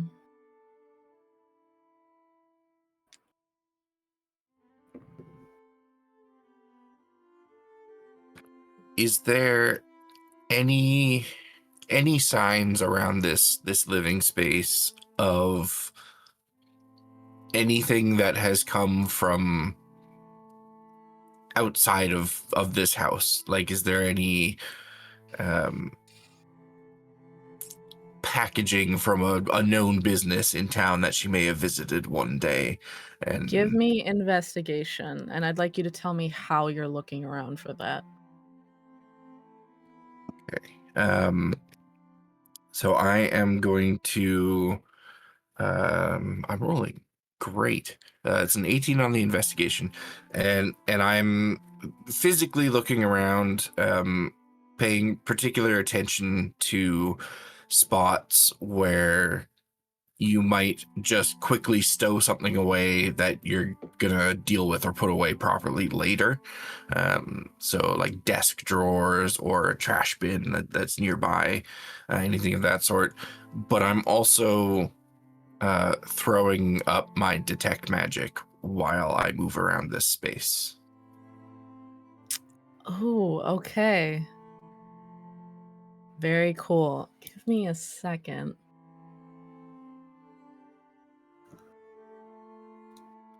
As a genie warlock, I can do that at will. Wow, look at you. Let me pull up my notes real quick.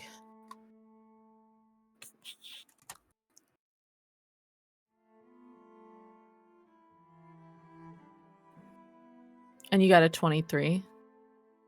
No, this investigation was an 18. Gotcha, thank you.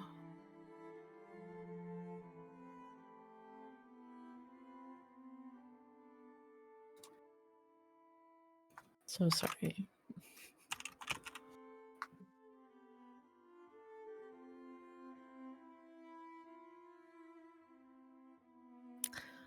Oh, this is hard.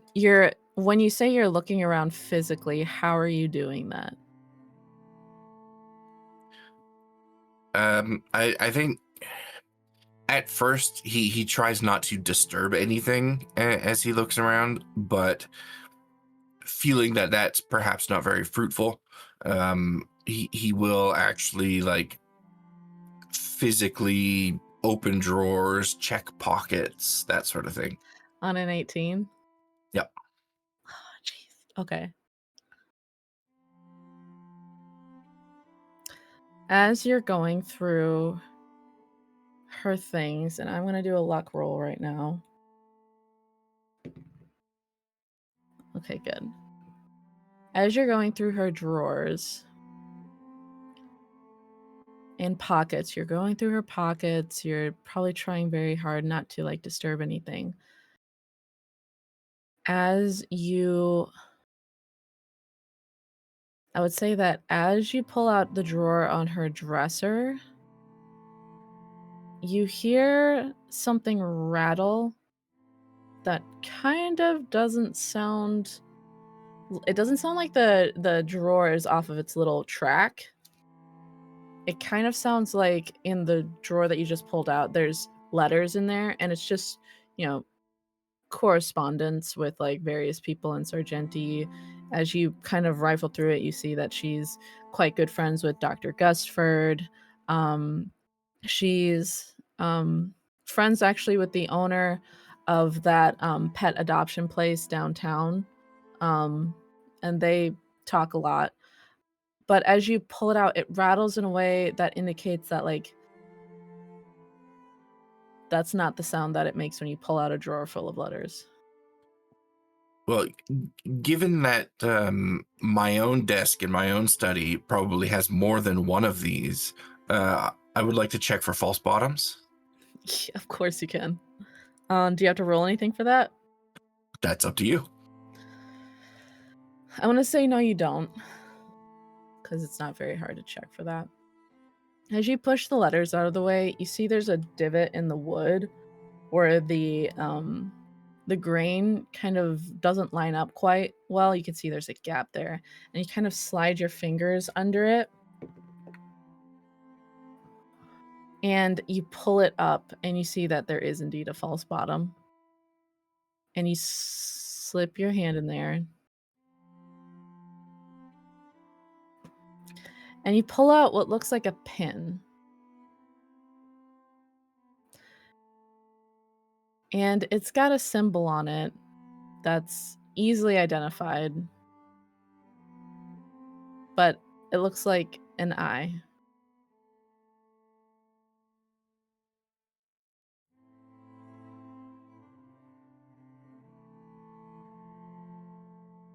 Going to carefully put it back exactly the way that I found it. I'm going to put all the letters back in the exact order that I found them. Okay. And I'm going to try to make sure that it appears as if I have not been in this room. Okay. As you give me a sleight of hand roll, please.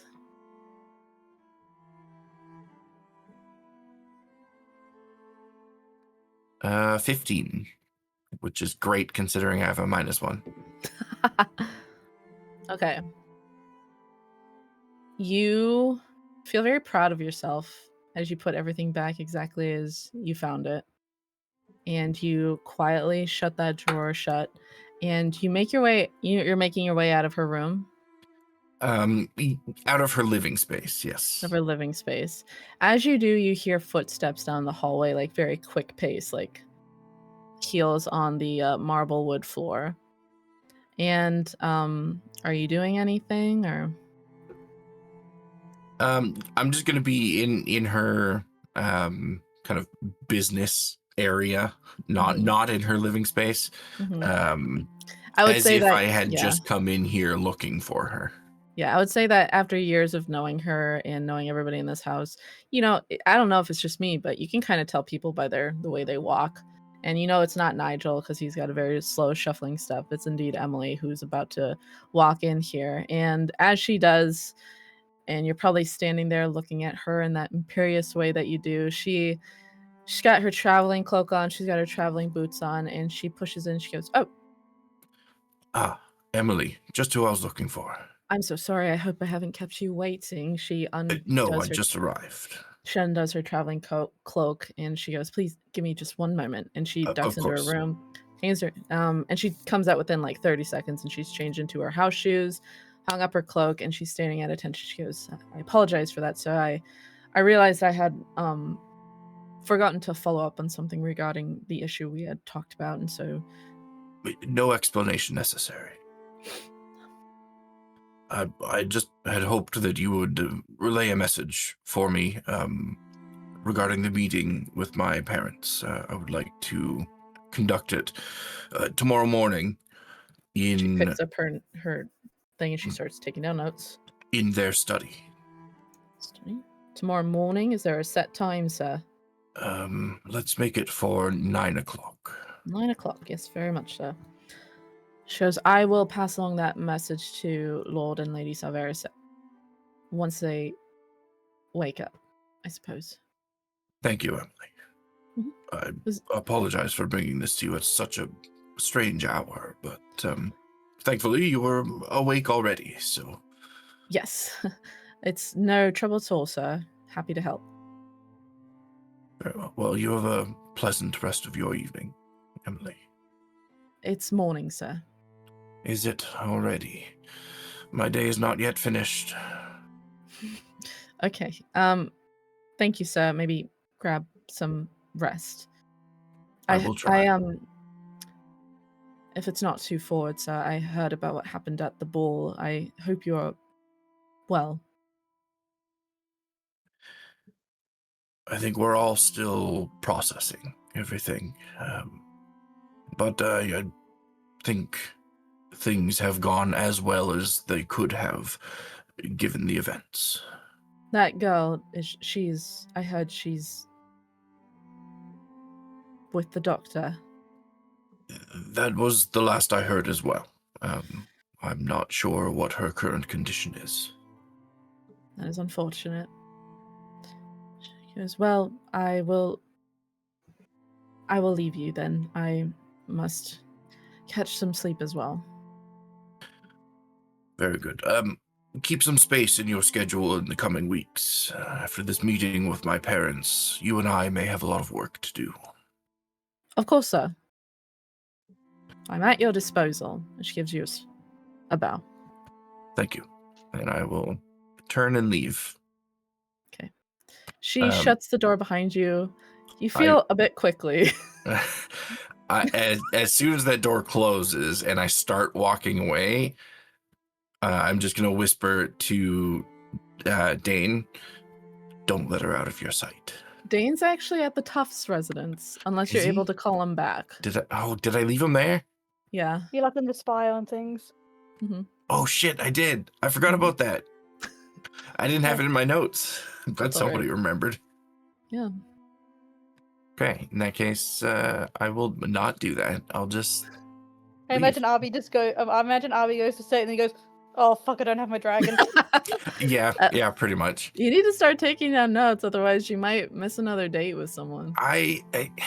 There's been so many lore drops in the last couple episodes. That's what I know. I was actually talking with Effie. I'm like, I've been looking over past episodes. A lot has happened. Maybe they just need a day to just get some stuff done. what I need to do is I need to go back and start rewatching all of these episodes to make sure my notes are up to date.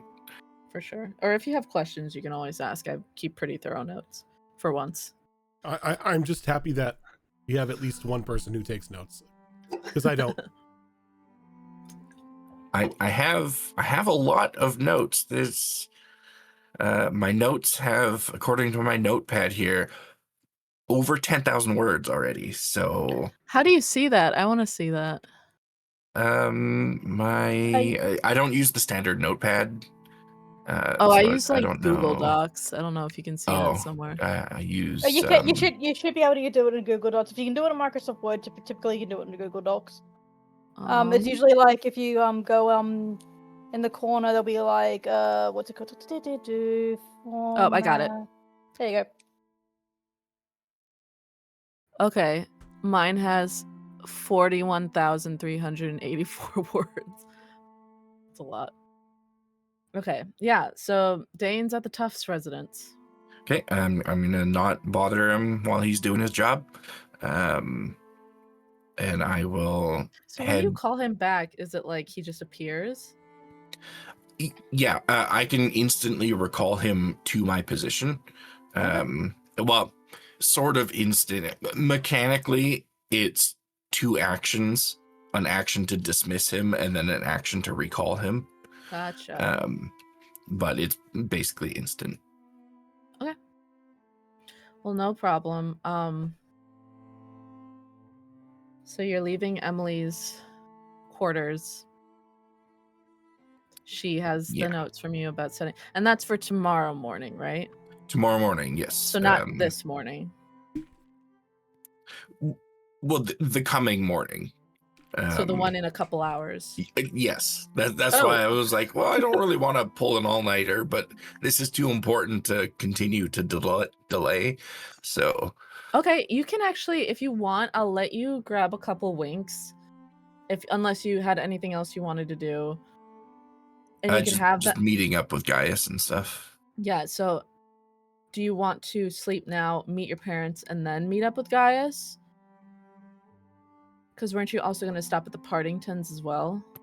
Yeah, I was going to stop there, and then take them over to Gaius's, because I don't think they know where his house is. That's true. Well, either you can do that now. I mean, it is early morning. You could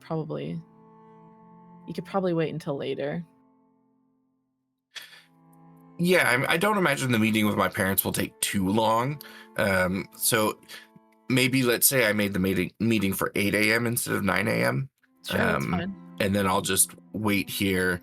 But I do want to make sure that I get to the meeting place, their study, well beforehand, so they aren't there yet. Sure. I would say that if you want, it's really dependent. Do you want to grab a couple winks? Yeah, I think so. It's like 5 a.m. right now. You can catch like maybe an hour or 2 of sleep, and then you could go to the study and wait for your parents there. Yeah, I'll do that. Okay. As you do, 8 o'clock rolls around. So when I do get to their study beforehand, sure, let's say like 7:30 or something. I'm going to just find a place to stand in the study that's not in like direct light of like the fireplace or the window or anything. And as I stand there idly, I will vanish. I have the invocation One with Shadows. Okay. And that allows me, when I'm in an area of dim light or darkness, I can become invisible at will, as long as I don't move. Very cool. Because I want to eavesdrop a little bit on them once they arrive, see what kind of headspace they're in. Very cool. All right. As you do that, you blend into the shadows. And you can almost feel like the presence of your genie near you. Not visible, but like they're also curious as to what your parents are going to say.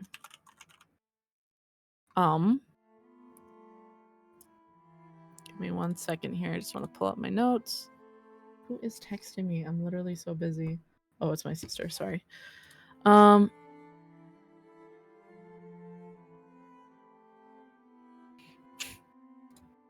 Ba-ba-da-da-da-da.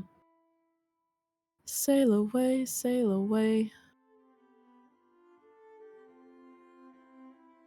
While you're going over your notes, I think because of this newfound agreement with his patron, Sure.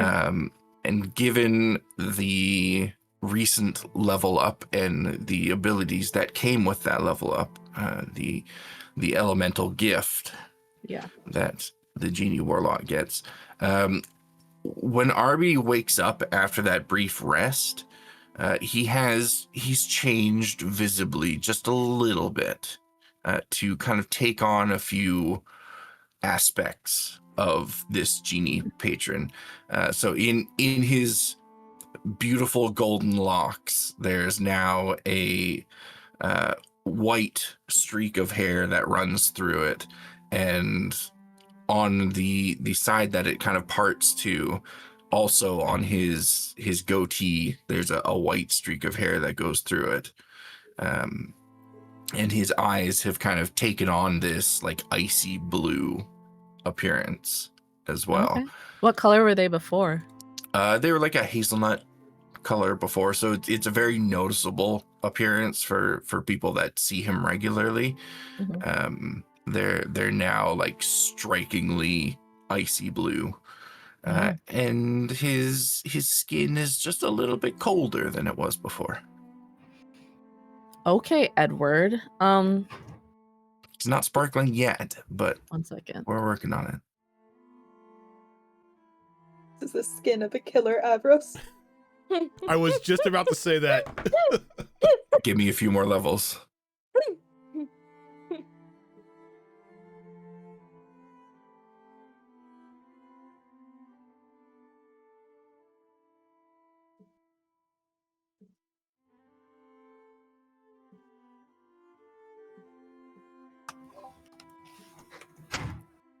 Can't find a damn cat. Uh-oh. Guys,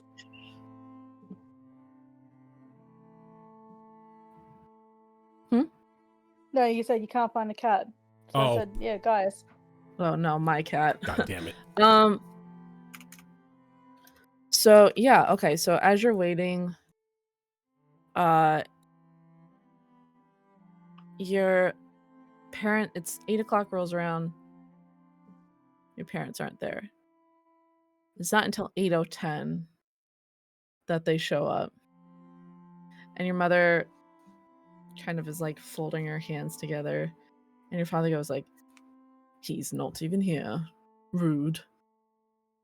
And your mother kind of sinks into like the sitting room chair, and she goes, "I worry about what this might be about." Oh god. Dan sent me a photo of where Obi is. He's in the laundry basket and he looks like he just got woken up. I can imagine the glare. They're just like, what do you want, human? No, seriously, I'm putting it in the chat. Oh, I can't. Never mind. It exceeds the file limit. I hate Discord. Whatever. I'll show it later. Because I worry what this might be about. He goes, I'm not too worried. Probably some business or whatnot. And she goes, that's exactly what I'm worried it's about. She goes, you know he never wanted this job. And you can see your father. Give me an insight check. I'm just rolling 17s and 18s all day. That's a 17. You can see that he looks like he's rolling his eyes, but you can see kind of a flash of something across his face, and he goes like, well, I never wanted this job either. And neither did my father, and neither did our daughter, apparently. Because sometimes you just have to buck up and do what's asked of you.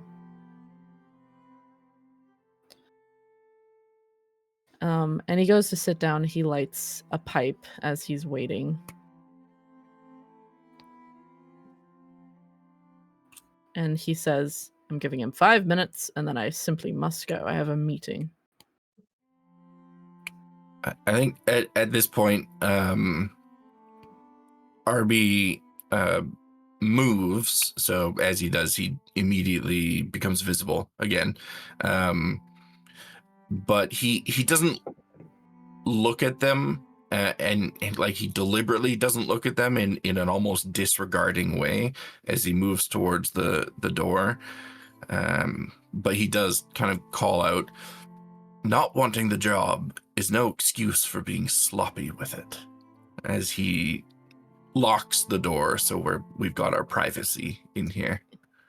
Your mom, once she sees you come out of invisibility, she kind of like lets out a little scream and like clutches her pearls, but your father like leaps to his feet. He goes, what do you mean by this nonsense? Sloppy. I mean, either you have been sloppy with the paperwork, or the people you hire have been sloppy with the paperwork, or even worse, there's stuff going on under your nose and you don't even realize it. Your father like fixes you with his very cold stare, and as you look, you can see like he has your old eyes, and he goes, I think I know what goes around my household, boy. Do you? So then you know about the Nightwing dealings that our companies have been involved in. Ooh, give me an insight check.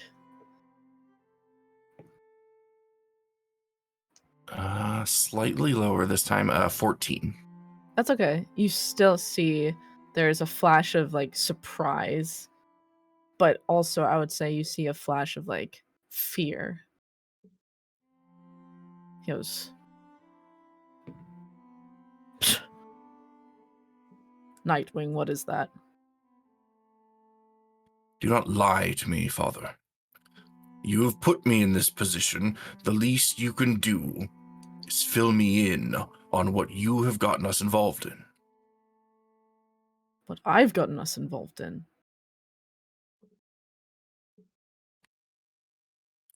Was it not you? How much do you know?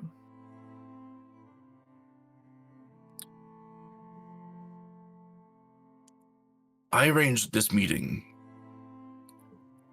because I had questions for you. And before I give you any answers, you must give some to me. But first, perhaps we should start with a bit of a history lesson, dear Father. This pact of our families, why don't you fill me in on its origin? We all know the stories, but humor me, won't you?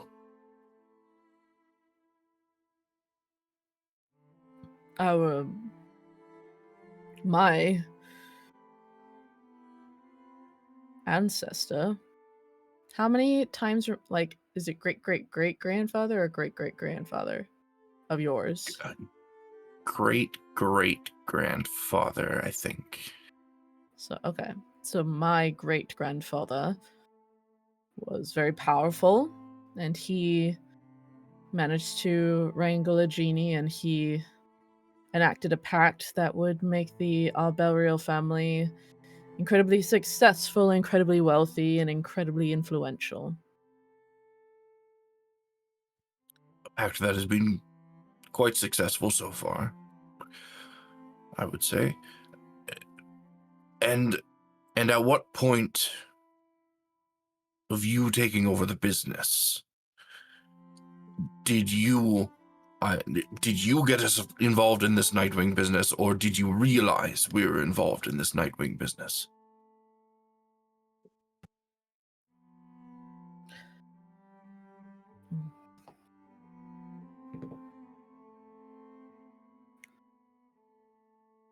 He goes,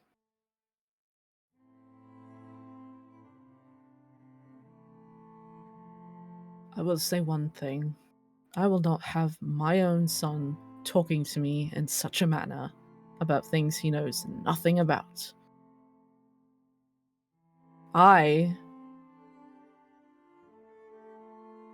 never brokered any deal about any Nightwing.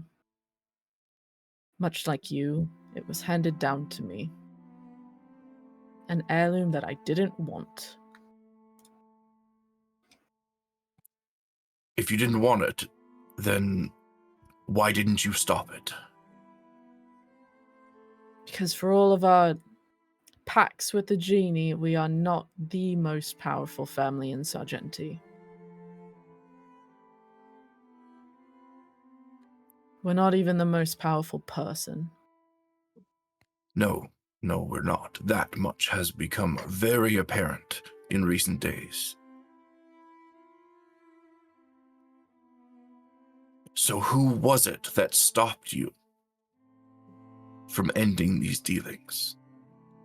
Who was it that, I don't know, coerced you into continuing to bring Nightwing into the city? You understand the destruction that it has wrought, don't you? If you had any sense at all, son, any sort of business sense whatsoever, you would know that people do not deal directly with those who are in charge. It's always someone else. And it's always someone else. It's never the same person twice. I'm afraid that's an excuse I no longer accept, Father. If you didn't have the spine to stand up to them, then I will. I will not let those dealings bring this family down. Those dealings are the only reason that you have this roof over your head, the money you have, the clothes on your back, the friends that you have, and you're just going to throw that all away. Those dealings are why half this city is dying.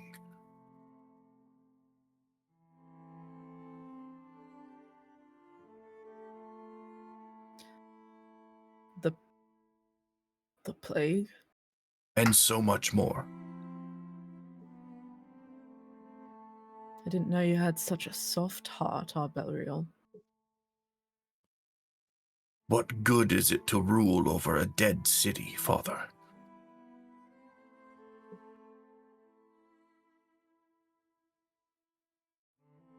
When your sister stepped down from this role, I was apprehensive. I didn't know if you could bear it, but you seemed to take to it like a fish to water. But maybe I was wrong, and you don't have the spine after all. You have to make decisions sometimes, and whether you're thinking of yourself and your family and your friends, or you're thinking of people you don't know who don't care for you and who would probably spit on you if you asked, that's your choice you're making, I suppose. Takes another puff of his pipe. Well, you seem to have all the answers then. So, answer me this. Who is the third party involved in our pact? Who is it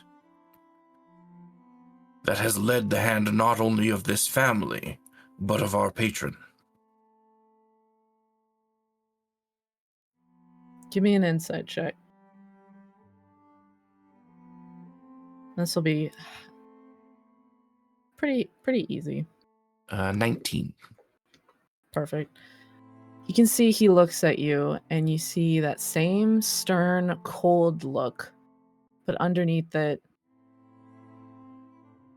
a sort of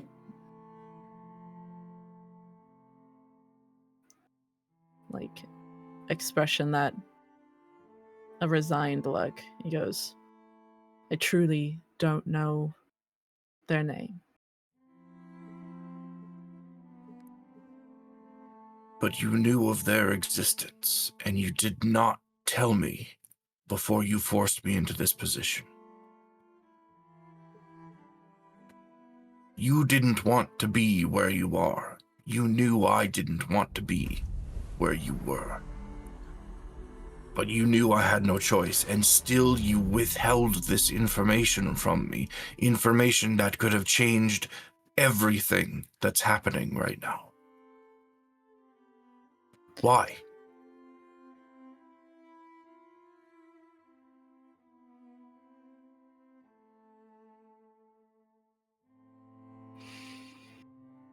Give me a persuasion check. Ooh, that's one of the things I'm best at. Goddamn, Arby. You are, holy shit, 27. Okay. Charisma's through the roof. He looks at you, he goes,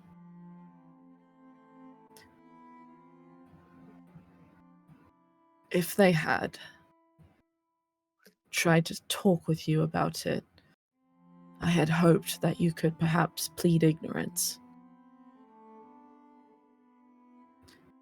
This deal with the Nightwing,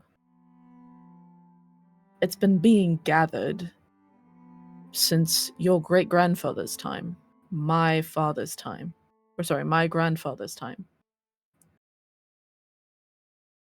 It's only now that they've actually started to do anything with it.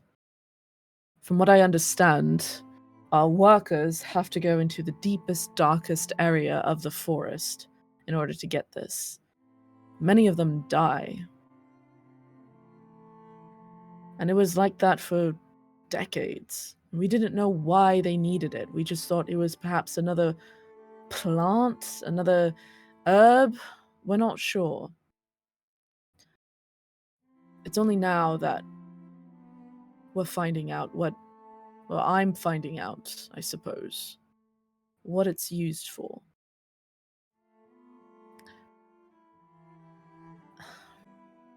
And hearing it now, I don't regret not bringing you in. These people aren't to be trifled with, son. And if you can at least say you knew nothing about it, then I would hope that they would just turn their eyes to myself and your mother. Or maybe just me. I didn't want this job, and I know you didn't either. And I still think you're not fit for it. But there are some things perhaps I could just handle on my own still. But I see now that I was wrong.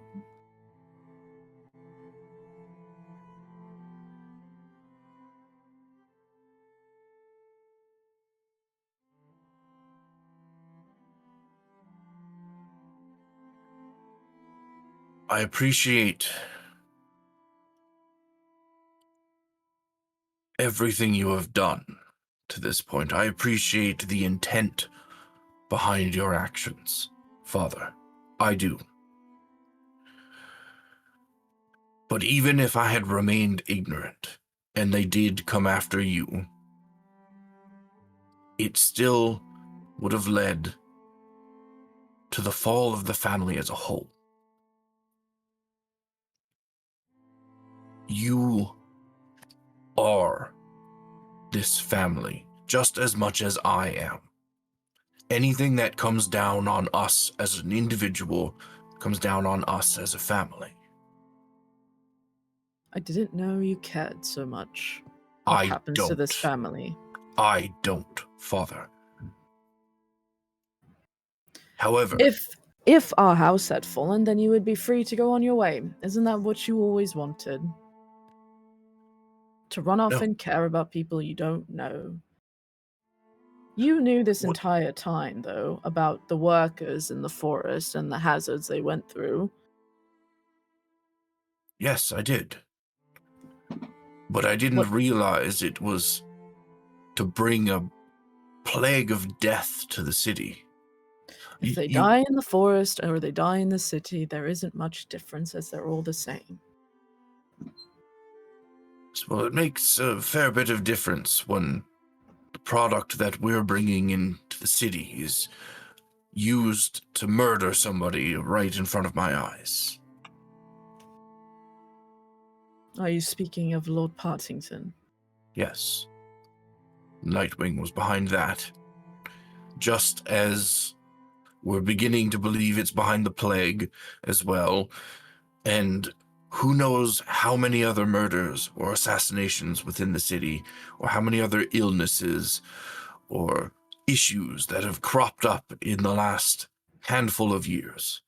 I know you probably think very highly of yourself, Alberial, and this whole thing with Lord Partington really shook you, and now you've struck up a friendship with his son, Lord Avros, and perhaps it makes you feel a bit like a hero, but at the end of it, you are not like them, and you are not like those people in the city. And you've profited off of that for a very, very long time. So if you feel the guilt now, then that's just something you have to bear. And he stands up, he goes, I'm quite done with this conversation.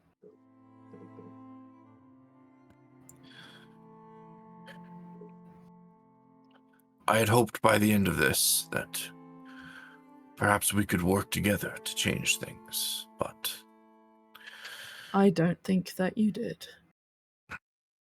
if I have to work against you in order to right the wrongs of your father, then so be it. Because I will go one step further, and I will sign away all offices and duties over to you, and you will no longer have my assistance with that. And then you can bring this entire organization down upon your shoulders, and at least when they talk about it, they'll say it was our burial and not me. If I have Not to to be the one in this mention, family to take responsibility, then so be it. not to mention when this black hand comes calling. Since you think so highly of yourself, I'll let you handle it. And he turns and he walks out. I look over at my mother. I await his paperwork.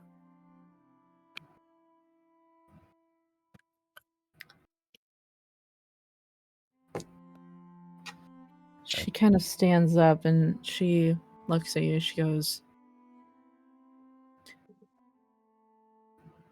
where is all of this coming from? I don't understand.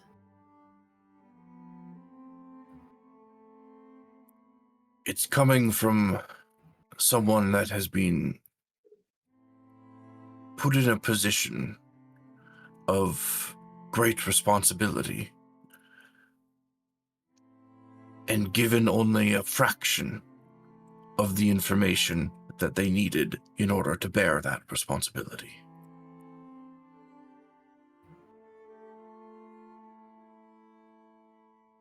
She goes, I should have been clearer. This concern with people you don't know, with people you'll never meet, people you'll never see or break bread with or anything like that. When did they become more important than your family?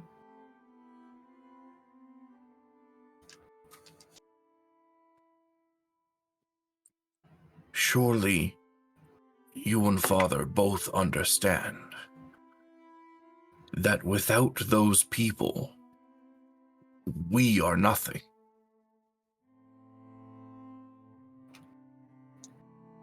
Give me an insight check.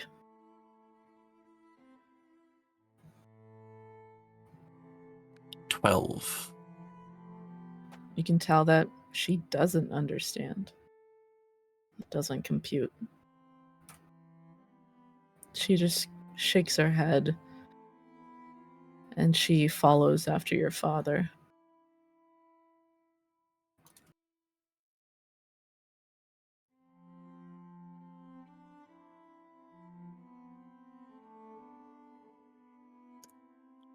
Arby will just stand there, stay there for a while. Disappointed in his parents, but also in himself for losing his head in a moment where he knows that calmer voices would have prevailed.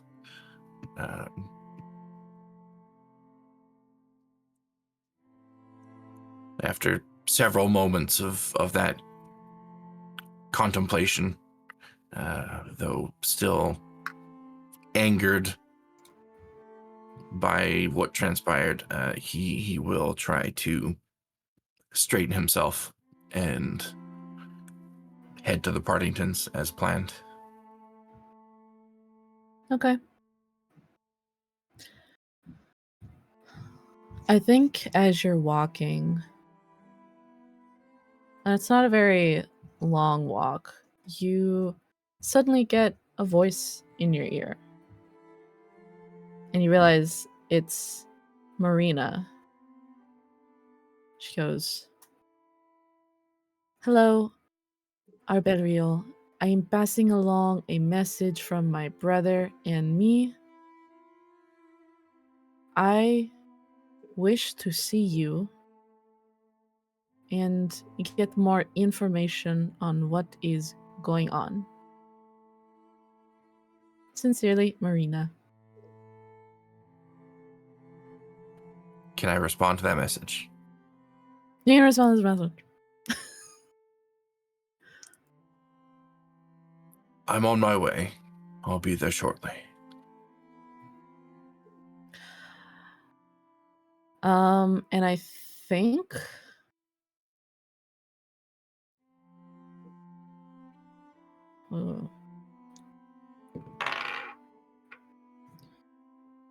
we are going to jump over to Maddie and Sinari, and you guys are at the ICE headquarters. What are you guys doing?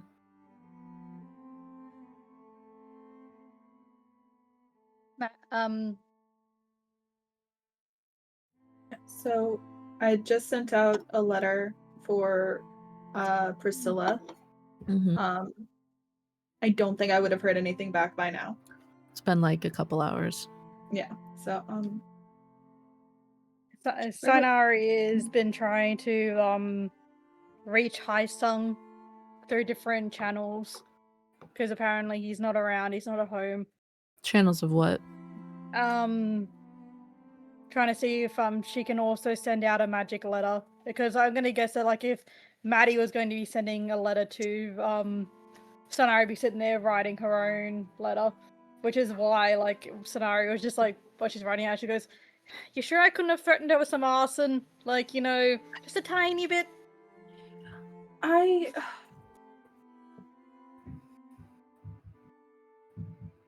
We can talk about some arsoning later, about something else, but right now she's ignorant to it. Too soon. Gotcha. Yeah. We can arson can be like a 6-month friendship present. Got it. Okay. And I'm doing this as I'm writing out for Haisung in the same code language of the eyes, to be like, anyone that's in the coded language is in the sense that because Haisung is a higher class, it just looks like I'm asking random gossip, like how is your cat doing and all that kind of thing, but it's a coded wording this to be, hey, when you get this, send me something to let me know that you're okay, that you're alive, and all that. Otherwise, I'm going to throw out all of your frilly, like, you know, I'm going to stuff all your frilly things down in the tubes. Like, Okay. You know, in the panicky friendship way that you kind of do when like you're annoyed at someone and you're just like, hurry up and respond to me or I'm going to rip up all your things. Okay. And you send that at the same time as Maddie? Yeah, I send it out at the same time, and I like kind of write urgent on the side of it as well, just be like, high priority. I think you can get the idea. Okay. After you send those with that courier, what are you guys doing next?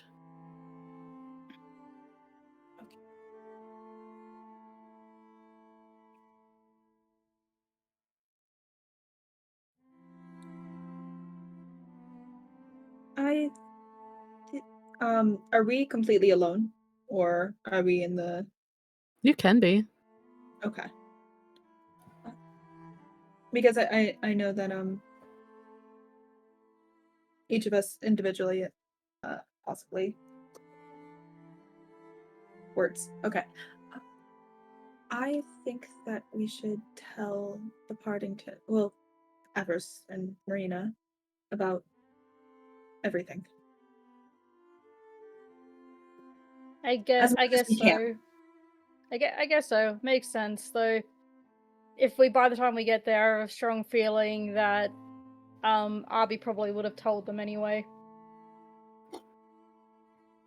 I'm not sure. You know, he's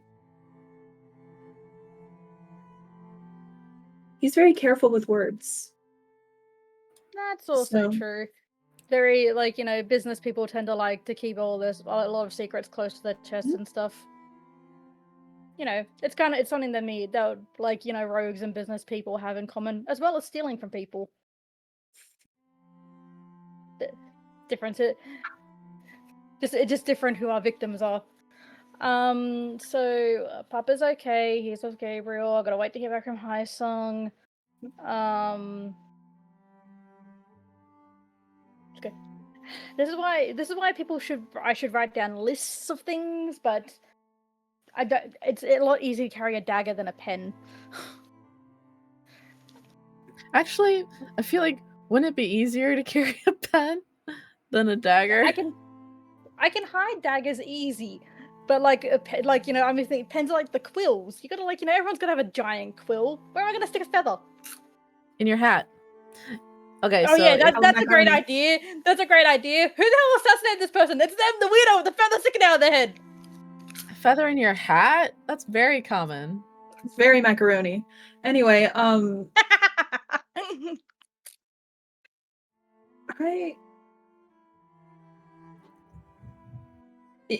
still don't want to go back to my parents. I mean, I don't want you to go back to your parents. Unless we're doing things, but you've already said no to that. Oh, the arson? Yeah, the arson. You're catching on. You'll make a great eyes member yet. I mean,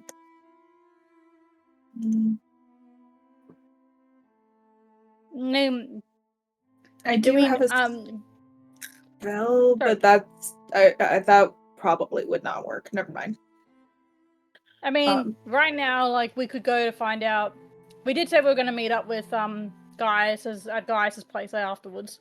Yeah, let's just go to Gaius's and meet up with everyone. Yeah, and then we can, if we want to head over to the Partingtons after we've seen, like, because if Gaius isn't there, like, you know, or if Gaius is there, we'll just head over to the Partingtons, because that's, you know, probably where Arby is. Cool. So you guys head over to Gaius's then. That's okay. Arby, when you go to the Partingtons, are you filling them in there, or are you gonna wait until they're with everybody? I'm gonna wait until they're with everybody so they can be there as we all discuss all the new stuff that we learned as well. Okay. And they can all piece it together. I think you probably take their carriage down to Gaius's, and the whole time Marina's like, but can I ask you, like, will you tell me about like this or whatever, or can you tell me about this? And are you just staying very resolute, like, I'll tell you when we get there? He probably provides her very vague and short answers, not because he's trying to be vague or short with her, but he probably just looks so tired right now. and so not very well put together that vague and short answers are all he can muster in conversation. I think Marina, like, once she realizes she's not getting a lot out of you, she kind of just quiets down and looks out the window. Probably originally, Avros was sitting next to his sister, but then he'll cross over to sit next to you, and he goes like, "Long night." Long morning. The thing with your parents. I think you had told me you were doing a meeting. Hopefully only fun things. Well, it wasn't my definition of fun. Don't think it was theirs either. He goes, listen, and he hold on. I know he's got really high on it, but yeah. He super stealthily, in a way that you didn't even realize that it was in your hand until it was in your hand. It's a tiny little red bottle. He goes like, if you need it, you can borrow that. He goes, I use it when I have a all-nighter going on. Do I recognize what this is? No. I'll kind of hold it up and inspect it. What appears to be in it? He goes, don't be flashing it around. He goes, sleight of hand this into my palm and shut tell up. me it's for all-nighters. Shut up. He goes, it's just a little something that an herbalist friend of mine put together for when I gotta be up all night. And it's one of those types of things. Not like those types of things. It'll just make you feel like you had 8 hours of sleep. Let me phrase it this way. Is it a liquid or a powder? It's a liquid. Because what do you take me for? I don't do that. Listen, we've all had some long nights.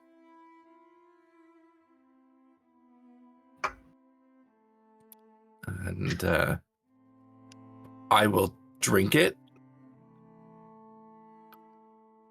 because Arby desperately needs something like that at the moment.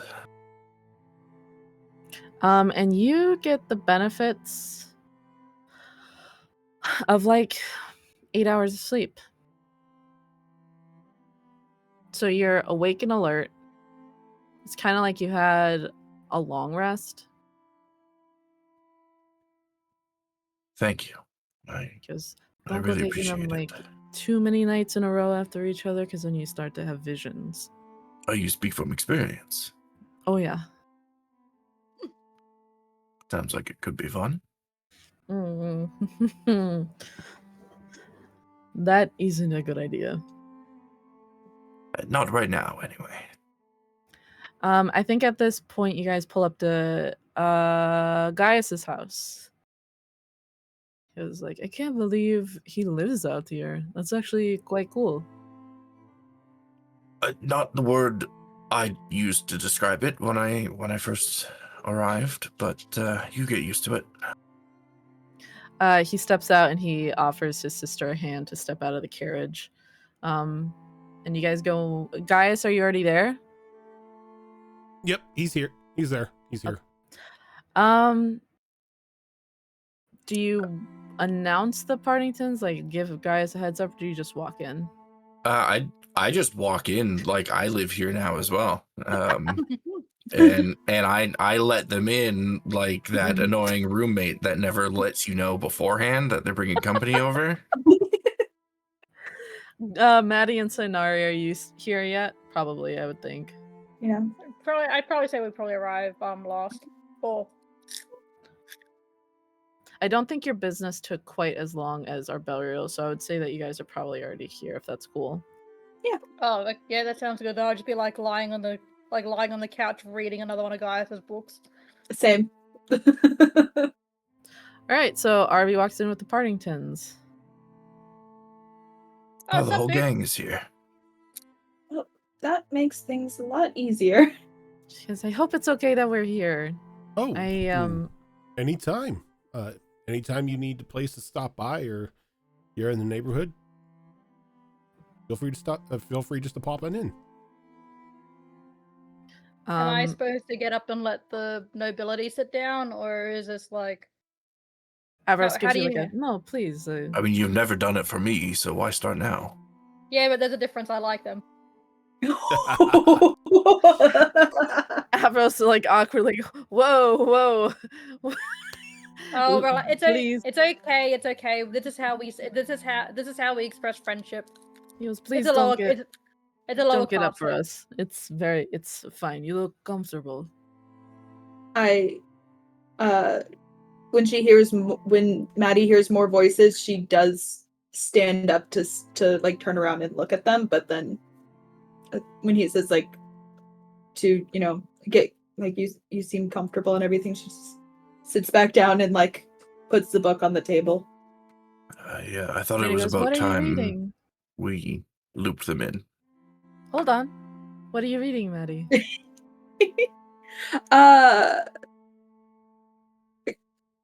Corey, can I get another one of your random book titles? Spins the wheel. Yes, spin the wheel to see if it's Is The- this you- a? you throw if it- it's you adult throw- or not. You throw a dart at board the heaving breasts of the boobs. centaur. Did you say the heaving breasts of boobs? I did. She said the heaving breasts of the centaur. Okay, so No, are you okay? Is this a normal book, or are you reading one of the smut books? You know what? I'm gonna roll for that. I haven't rolled at all lately, so.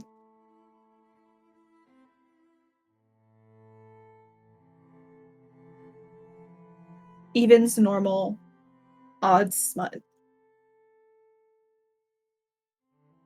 It's a normal. It's 14. It's normal. Mhm. I'm going to say that you are reading Into the Wildlands. Okay, what is it about so I could talk about it with Marina? It is about a group of monster hunters in a very savage and unwelcoming land. Okay, so that's based off of Ooh. your brother, right? The monster hunter? My Or no, bro- he's a sea. no, Heathcliff is the person. monster hunter. My brother is the sea captain. Naval captain. Yeah. Okay. Marina goes, ooh, I've always wanted to read this one. She goes, guys, can I borrow it when Maddie is done with it? Oh, there are multiple copies up on the bookshelf. Just grab one. We can talk about it later.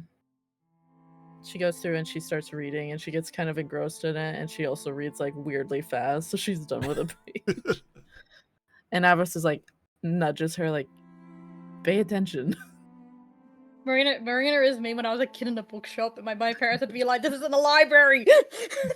I would bring my books to restaurants. Same. Me too. Yeah. And as a kid, it didn't register me that it was a filthy habit to do. But I would take my book to the toilet because I'm just like, I'm not putting it in the toilet. I just need to read. And my parents are just like, stop taking your books to the fucking bathroom. Good way to mess with, never mind. Yeah, so Marina closes her book and she looks like she's ready to listen.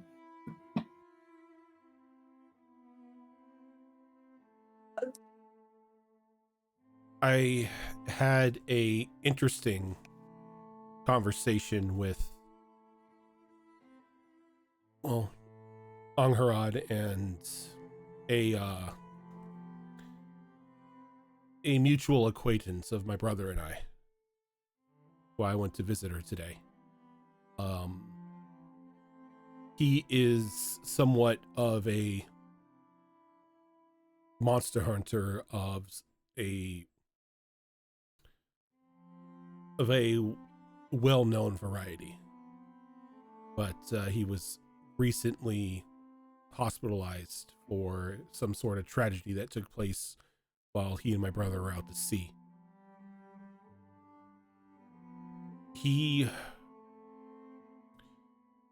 From the way my brother describes it, they encountered a sea monster. But from the way that he describes it, it wasn't a monster. And it had put some phrase into his head that he couldn't stop saying. I can't place my finger on it. Some of it sounds familiar. I was hoping that maybe one of you knew maybe one of you could pick up on it. We can try. And he pulls out his like personal notebook, and he flips open to the page, and he's like, it goes, 2 suns, golden and black, a warped eye in the inky depths, a reckoning of 1,000 years of guilt, vengeance marching on and on, not a sister, not a woman, but her sin, it's coming. Anybody that wants to can do a history or a religion check. And in fact, I'm going to have Avros and Marina roll as well. Good Lord, Avros. Good Lord, Arby. Okay, thank God.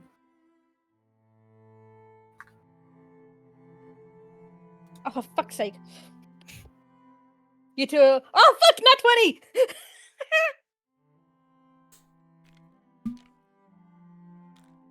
Okay.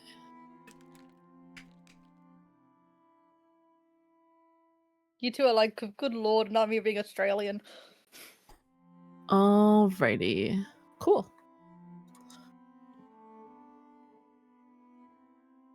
So, Arby, Sonari, Maddie, what did you guys get? Or if you rolled, I mean. And what did you roll? I rolled a natural 20. On? I rolled history. And what does that give you? A +1. +1. Okay. Arby?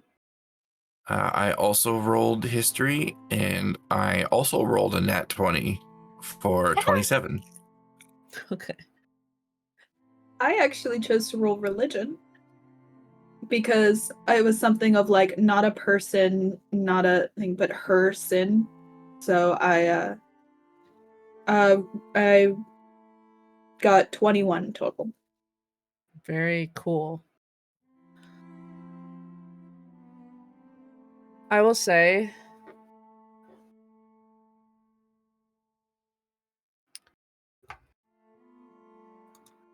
there's so much to share.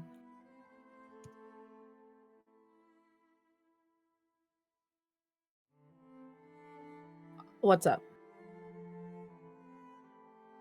Would Sainari also have additional knowledge because of the thing that she got when she snuck into what's it called's room? The mother's? I don't know. Did you ever share that message with anybody? I don't know if I did. I actually, that was so long ago because like the first or second episode that I can't remember if I actually shared. I don't think you did. That I read. I don't think I did. Do you want to take a second to share that? Yes, I actually think I will because now it's relevant. Okay. Oh, sorry. Popcorn stuck in my throat. When she hears him read out this, she could kind of close the book and like get down from the gargoyle perch that she had on the back of the couch. And she'll go, this reminds me of she pauses and looks at Avros and Marina. Listen, the night that your father passed away, I broke into your mother's room. Sorry about that. I'll explain later. I'm sorry, you did what? You broke into my mother's room? Yeah, sorry. You can have a go at me in a second. This is important. Your Who mother. is she? Many people want to know that one. Lady Partington had a vision, and she apparently has her maid write all these things down in a book. So I went to sneak into the book. Give me And an insight check really quick. me. Yeah, you. The one who's talking. That was a 12 plus my insight is +1, so 13. As you're explaining this to everybody, just really quick, you catch Marina rolling her eyes.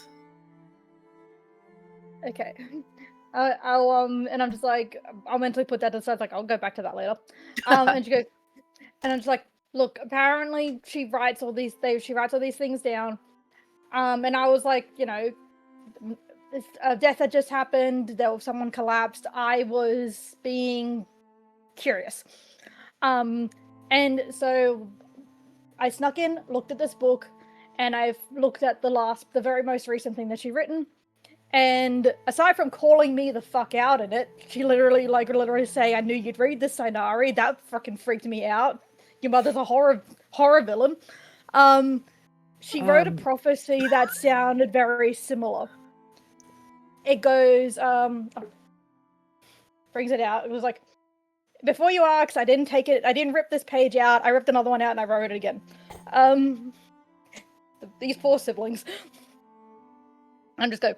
It was another to absorb for the glory of the darkest of griefs, for the forgotten one. They do not yet know your plot. He is trying to reach us. And when I asked about this to... who did I ask? Yadira. I did ask Yadira. She told me the story about Laridia and Ravnos, who is a war god. And these two apparently were besties. They had a falling out. There was a war. People got it. And in this war, Laridia had to strike down Ravnos, and that's how Laridia lost her eye. So, a sin that comes from this, her sin, going to put this out there. Marina raises her hand. She goes, bypassing entirely that you fully breached my mother's privacy. We'll talk about that later. There is another story, and you actually know this story as well, Maddie. But there are sort of, they don't like talking about this. It's very Old Testament, but one of the punishments of going against Laridia because he craved power, he did strike her and cut out her eye, which fell into the sea. When she finally struck him down, he was banished to a far-off island, and he was forced to walk in circles around the island until his legs gave out. And he continued to crawl for so long that the punishing weight of Laridia's anger, plus just the warped sea air, kind of turned him into something he's not. But he's in like there are some who believe that he is in like pain for the rest of his days as like a punishment for crossing her.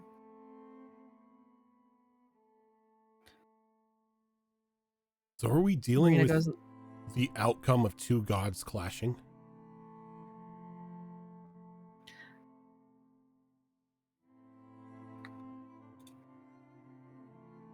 I'm not sure. I don't know why that would lead to this Nightwing business.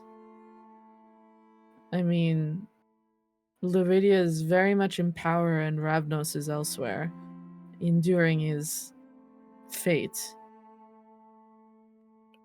Before we make any other assumptions, I think we should fill in the two of you on all the previous details that we've learned. And just to save time, I will kind of go over all the events that happened, omitting names of the people involved in their father's death. Not like trying to hide, but because Avros said he didn't want to know who the specific person was. Can I ask, do you tell them anything about the eyes? I tell them of the eyes' involvement in our affairs. Like obviously have Sonari's part of the eyes, and how Maddie has gone to their headquarters a couple times.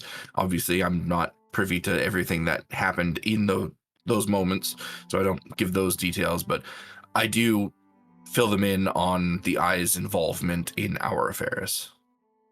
I just imagine Okay. when he says that, like, mentions that, like, but then we find out that Sinari was an eyes agent, she just kind of goes, "Hi." Avros gives you a very friendly wave, like, hi.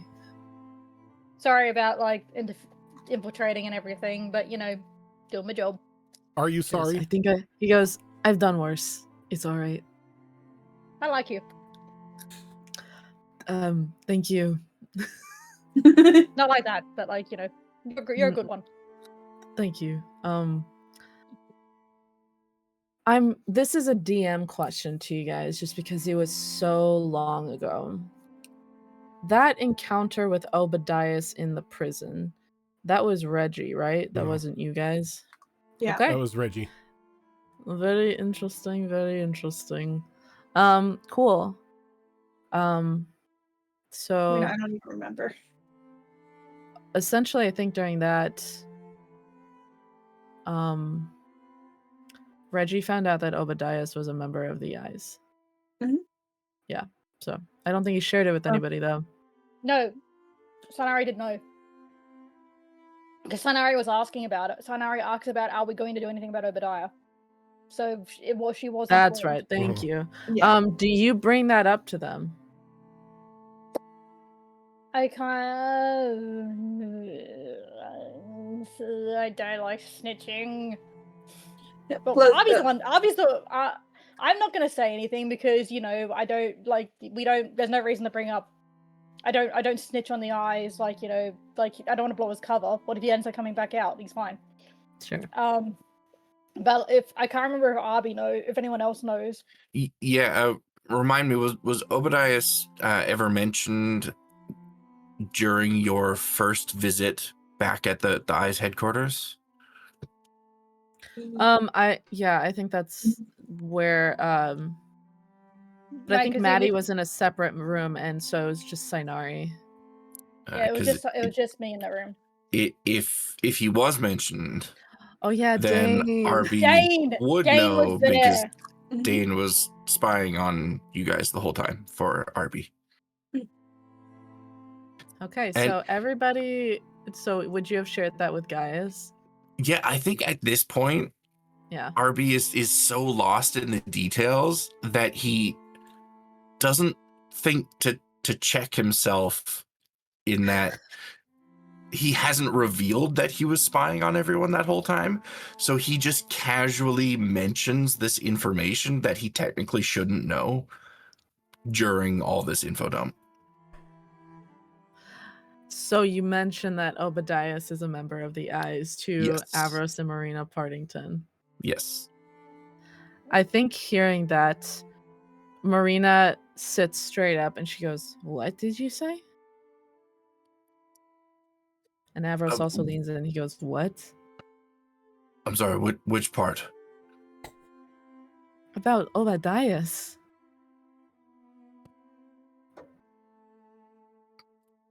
Shit. Yes.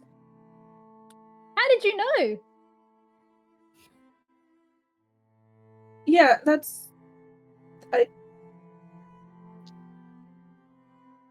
It's important information that we should all be aware of, I think. He's been a member of the Eyes this entire time?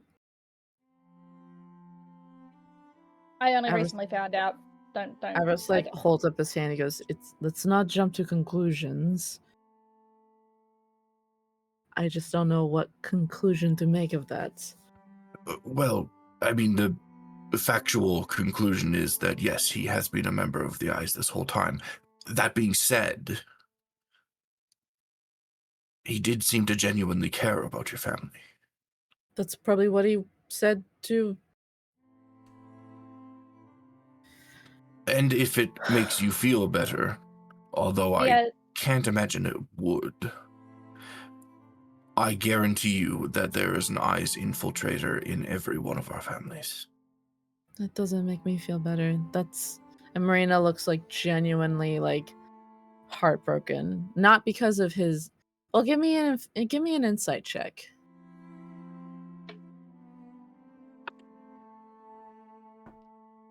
Ooh, 7, 8. 23, nat 20, 23. 7. I got 18. Hold on. Insight. 12. Arby, I think you're the only one who clocks that she's not heartbroken at the fact that of what he's a part of. It's the fact that it was kept a secret from her. 18 wasn't high enough. Damn it. I understand that a lot of this information is going to be difficult to process. But I think it is important, regardless of that difficulty, for both of you to know everything that we know. I guess if that's out of the bag, then we can at least tell them. Obadiah didn't have anything to do with it.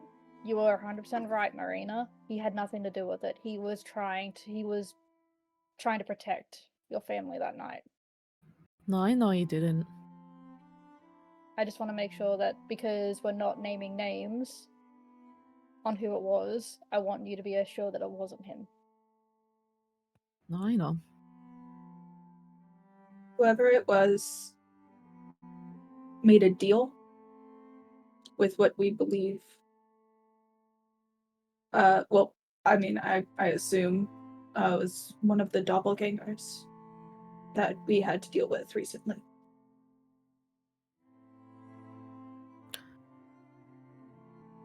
When Evros told me what Arberiel told him about this person seemingly not having a choice, I felt angry, but he explained it to me in a way that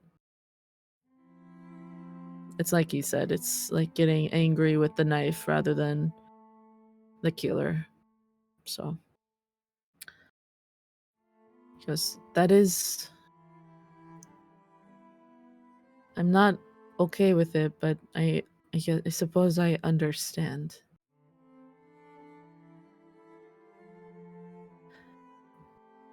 And do you guys share with them about the Nightwing then? Yes. Okay. Yeah. Marina goes like, I think that's what I think that's what Headmistress Holt has been studying in her lab.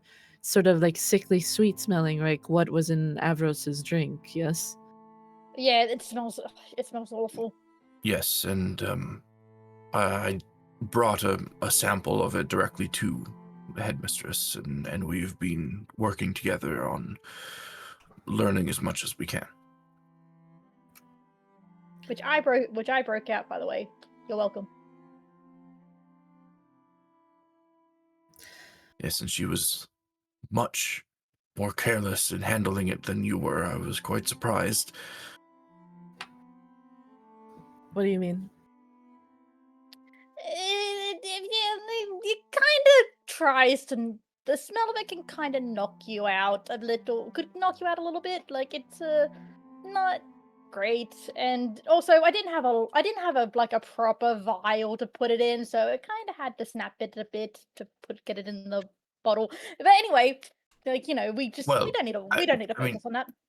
I was quite surprised that the headmistress handled it directly. Oh yeah, she's not afraid. I feel like in that moment she was partially doing it just to shock me, which it worked. She does that. Yes, she. She is a character. Par for the course. Mhm. One time in my first year in necromancy, she actually that's not a very appropriate story. I'll save it for another day. Have you But- seen the company you're in right now? I don't think you have to worry about appropriateness. Avros goes like, "Is this a story you were telling me about with the?" And she goes, "Yeah, with the and the." And she goes, "Oh yeah, maybe another day when we're all drunk." And he goes, "But like, I think the important thing is, what's the next move?" Well, there's a little bit more that I would like to add on the topic of Nightwing. I had a meeting with my parents this morning, and the topic of Nightwing was at the top of my agenda. They were fully aware, or at least my father was, of our family's dealing with Nightwing, and it seems it has been going on for more than a generation. It is only recently that things are actually happening with the Nightwing. Previously, it was just bringing it into the city. And I am almost loath to mention this, almost embarrassed to mention this. But it seems that the Black Hand has been guiding my family for more than a generation as well. Goddamn. Have they made contact with you yet?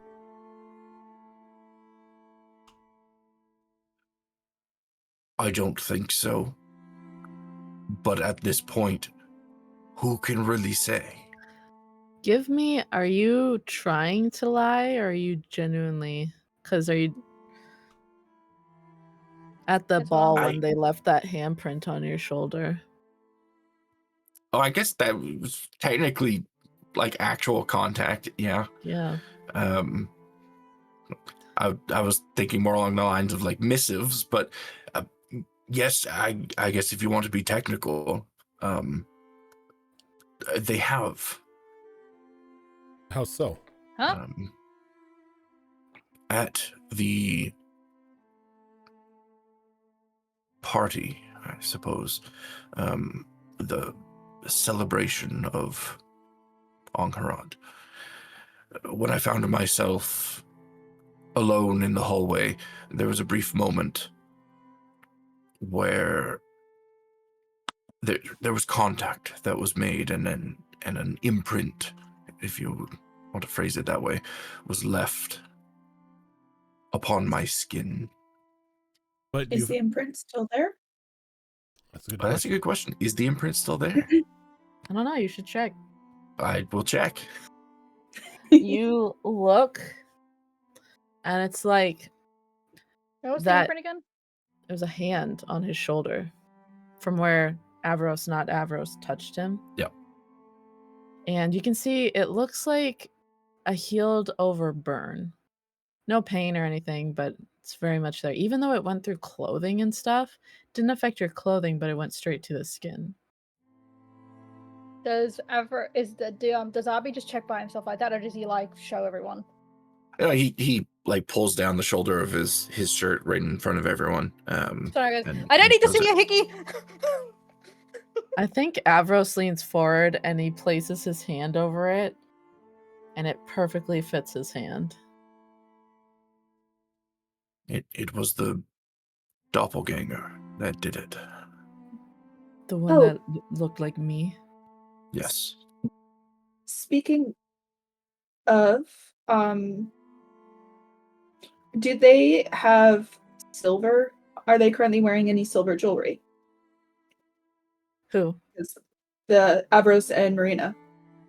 Oh, I will roll I was also thinking that like we should really be checking for spiders before we have conversations like this. I would say that they're more of a gold family, not silver. At least Maddie gonna bring it that's up? what it looks like from what they're wearing. Marina just has a small gold ring on her finger with a tiny ruby in it. And Okay. Avros doesn't have any rings on. But you can see he's wearing gloves. Maddie like takes off the necklace and like, aha, I have one here. Aha. Wraps it around. If you do not mind, for my peace of mind, hold out your hands, please. To Marina, and she like gently does like that, and that to each of them. Gently. Do you need me to take my gloves off? Yes, please. Okay, sorry. Here you go. No need to apologize. It's yes. She just. Can you please hold this for just one moment, and then for the next one. Marina goes like, very nice.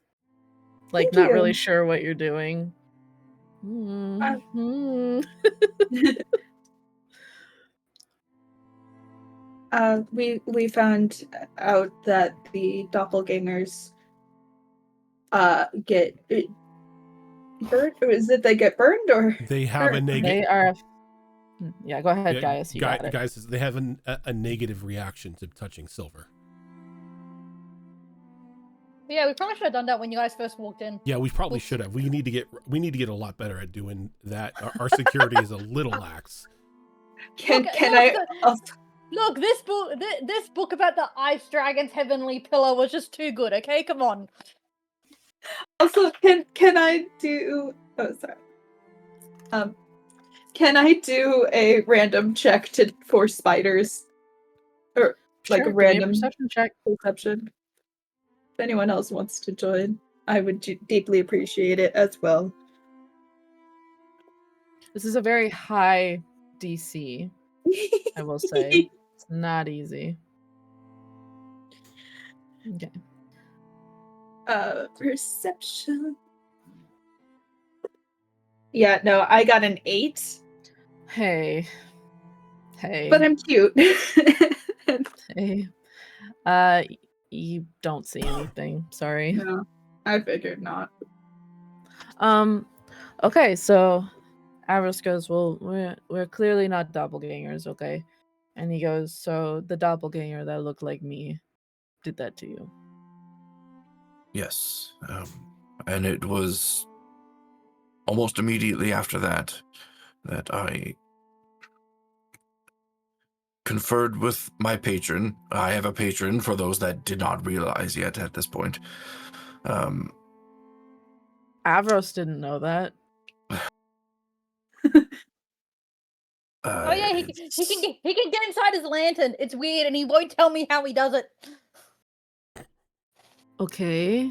A long-standing family tradition, if you will, for the head of the family to be pacted to a particular genie. But it was immediately after that encounter with the doppelganger that I conferred with my patron, and we realized that the Black Hand is involved in our pact as well, and perhaps is the progenitor of it. Just asking That's for a big word for Elmo. Just asking for a friend here, Arby. If one would want to get in contact with their patron, how would they do that? Whose patron are you trying to contact? Oh, no, this is for a friend, not me. Can I do an insight check? Yeah, you can. Please. Insight versus deception. Deception. 19 is my number. Gaius, why aren't you have a skill in deception? What the hell, man? I got a 17. Oh. A bard terrible at lying? What a shock. I guess Arbeliel, as he says that, something goes off in your head, like, why would he be asking that for a friend? Also, that's the oldest lie in the book. But it really is. Gaius, if you've gotten yourself involved in something larger than us, Look, it was for a good cause, okay? oh, good lord. What the hell happened when I was concussed? You know, the whole thing when forgot. Angharad was bleeding out on the floor. Oh yeah, I remember. Yeah. Hard to forget. Did anyone see the old woman that was talking to me? Didn't you What already old woman? tell them? You guys had a little like conference Yeah. after. Did I? I think I so. don't remember. No, I he don't told remember him telling us that he actually has a told patron. his brother. He told Gaspard what happened while they were in the carriage. I don't think he's told everyone else. I I thought you guys definitely met up. I thought you guys met up after you had met with your patron to discuss like next moves, and you guys had talked about, oh, I'm gonna go see how Avros is doing. I need to go meet with Lionel, etc. And you had told them I- during that. I genuinely don't think I he don't actually remember. Oh wait, no, was you there. had showed. I think you'd showed some magic or something, but then you had Yeah. told Gaspard in the car. Because he had used healing light on someone. Me! I had concussion! Yeah, he used healing light on Okay, on sorry about Sonari. that. That was my bad. And we was like, we have a lot of questions and it's like we're a bit too busy to have this conversation. Okay, sorry. But did anyone see that old woman I was speaking to after Homily and Esperanza got Angharad out? I wasn't there, so no. I was Okay. focused on Conrad. I don't remember how we got into the next room. There was an old woman who looked like a handmaid who led me to the bathroom so I can clean the blood and everything off of my hands. And while I was doing so, she revealed herself to be something other than just an old woman. And after a bit of conversation,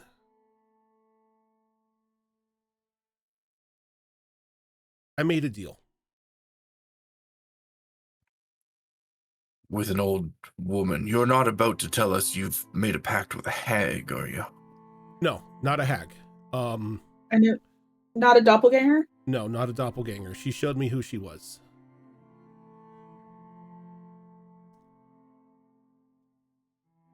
I've made And?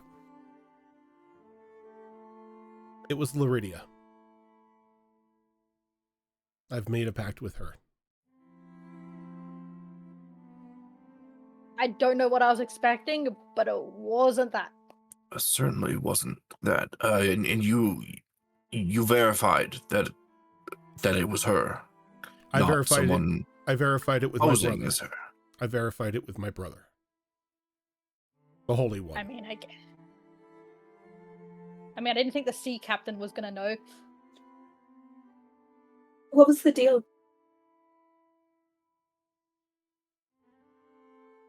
Are you cursed? She ensures Yeah. that Angharad survives. In turn, I use the power that she gives me to help the people of this city. Oh. I feel like there's a catch.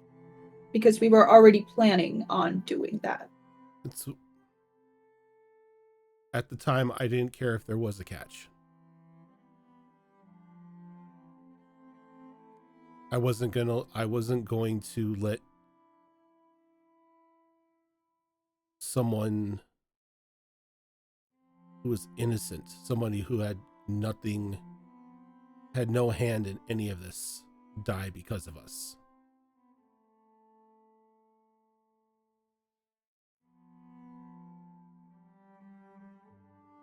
I mean, I for one thank Laridia for doing that because Yeah.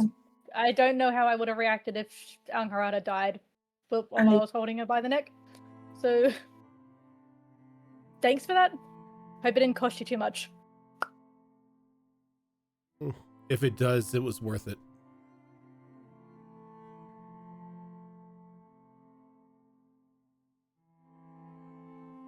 So, you've made a pact. You made a pact. I'm gonna turn to Maddie. Did you do something that I'm not aware of? No, I am pretty sure you know you know pretty much everything. Okay, good. At least there's someone I can keep track of. To answer your question, Gaius, I'm not so sure that our patrons can be communicated with in the same manner, but for whatever it's worth, I typically reach out to mine through the facade of a mirror. Though I believe that's just more of a genie thing. Not so sure someone as holy as your patron follows those same guidelines, let's say. Yeah. Have you tried going to the church? The church is currently cordoned off. Have you tried going to a church? I went to my brother. And what did he say about has he contacted Laredia? He is the confirmation I needed to let me know that I did make a pact with who I thought I made a pact with. That does not answer my question. It's the answer I'm going to give. So, okay. My recommendation would be that if you wish to speak with your patron, you try praying.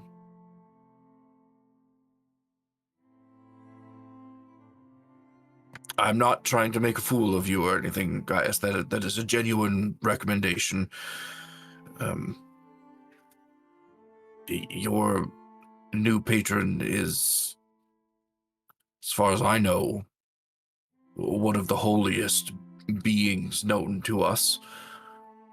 And I've seen clerics and those of the sword and shield devout to her pray. So I assume that someone of your... I'm sorry, do I call you a warlock now?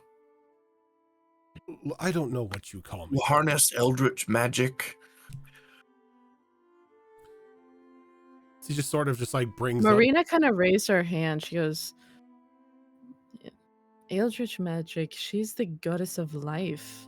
and it's like Maybe she says that and he just brings up that just like a small inkling of the celestial energy, meaning just to hold like an eldritch blast. It looks like this. I don't know if you would call this eldritch. She I holds her wouldn't. hand out, and necromantic magic kind of dances around her fingers. She goes, very comparatively similar. I also hold my hand out, and like an orb of bluish, very cold magic forms above my hand. I think does Maddie start bringing up some magic as well? I do a cantrip of minor illusion, but it just says, I felt left out. and then it's just like everyone else is holding on their little flames, and you just see this little match appear out of nowhere. And so they're just, ooh, can we get back to the point? She goes, what I mean to say is that it doesn't look like holy or life magic. It looks a little undead. But that might just be because I spend a lot of my time around dead things, so... That is part of life, isn't it? It's well, you said it sounded you said it looked undead. Sorry. Well, the thing is that she's the goddess of life, no? Look, I don't know how this works. I just Well, maybe signed. he's I a weird just signed cleric. the contract in order to help a friend. Or maybe you're just a weird cleric. I mean, the only Is thing he? I've seen you do is heal, and you got like a life magic. So Is he like he shakes his hand just to like release, not release, Your but recall the energy. inhibitions. He's like, and I did use something to heal your concussion back in the library. yeah. But no, I'm not some form of cleric. I don't think the clerics would allow me to be one of them.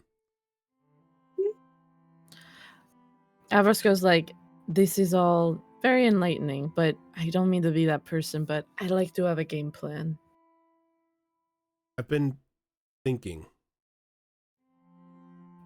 Everything seems to be pointing to that forest. We should I'd like to go to the forest. We should probably not wanna go investigate alone. there. The Partingtons kind of perk up, and Avros goes like, my sister and I used to spend dozens of summers there as children. It gets to be a little harder once you hit adulthood. Children are very pure of heart, adults not so much, but Oh. Are people not pure of heart not allowed in? it's not so much that, it's just the forest is more accepting of children. The main thing about the forest is you can't go in there with any intent to take anything. Which is why however these families are making their way into the forest to forage and take resources, it threw so much of the forest out of its natural order, and it twisted it, which is why my father was campaigning very hard to put an end to that. Because of all that now, it is a much more dangerous place. It used to be very open. As long as you did not take anything, you did not seek to repay. But now, not so much. It takes a certain amount of finesse. So, let's say hypothetically you missed your target throwing a knife and it fell into a tree and you tried to take it back and then the tree attacked you with psychic magic. Does that No. sound like something that happens a lot? It sounds like something that happened to you. Doesn't sound Yes, hypothetical at all. Okay, yeah, not hypothetical. It did happen to me, and it was Yeah. not great. And because firstly, wasn't fun, and secondly, I lost my knife, and I like those things. You know, part of the job. I feel you 100%. I have my own knife collection. I mean, our Belariel knows. He goes, it's Yeah, Rubs very... his hand. Yeah, he's like, It's- I look at the hand too, and just like, yeah, we've heard about it. It takes a certain amount of finesse, so it's very lucky that we have a forest guardian living in our house right now. That's right, your aunt. Could she guide us? Could she protect us from the psychic trees? We could definitely speak with her. I know that she hasn't been away from the forest for a long time, but I get the feeling that she doesn't make her way out here very often. And when she does, she is slow to leave, but leave she must. If we did enlist her help, she would surely want to know why, I imagine. Marina pipes up, she goes, strangely, she's very understanding.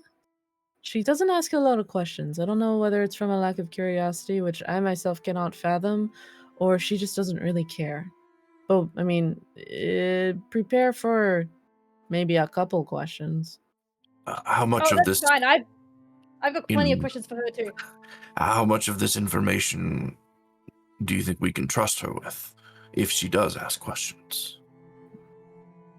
Honestly, this all started because of something in the forest.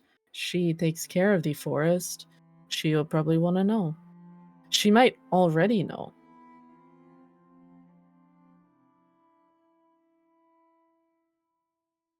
Well, I suppose all we can do is speak to her. Make our judgments in that moment. Well, we've got a plan. When we go to the forest, well, just there are some things we need to prepare for before we go in there. So we should rest, and then, because I don't know about you all, but I've been up all night, and so has Avros. I haven't slept in But 2 days. we'll need to be at our best. There is one final thing that I would like to add to all of this, and this is more of a personal issue, but I think it's important that you are all aware. During my meeting this morning, tensions were high, and some unpleasant words were shared. And it is a possibility that the entirety of the Sarveris empire, if you want to call it that, is going to be signed over to me very shortly. It may have been an empty threat, but it is a possibility. And if that happens, and any of this information makes it to any kind of authority, there could be some intense legal backlash. Legal backlash? Well, I'm thinking more along the lines of a scapegoat.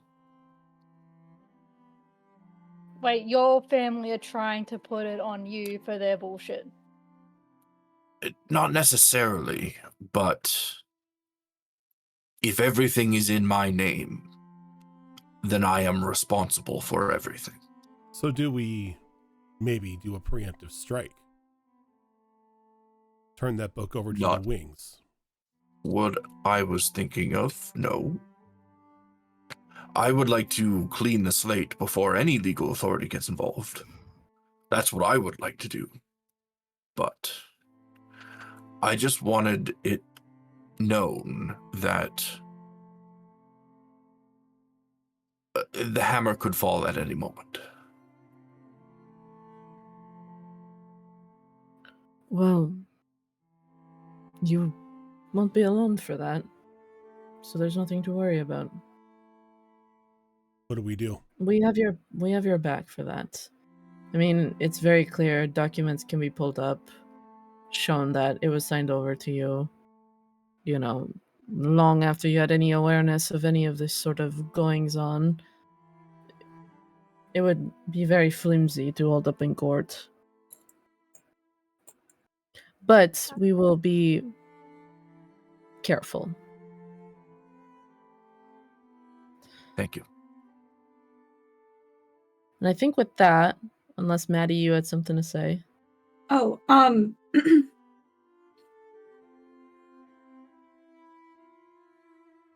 the Partington party.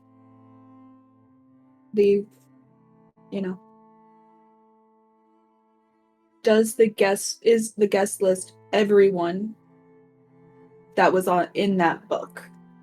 Like the families invited? Because I'm thinking, like, did Lord Partington invite all the families that were in that book to ask them not to go into the forest? I think you already know from your father from that dinner you had that he's been lobbying in a more official capacity against that, councils and whatnot, with magistrates and everything.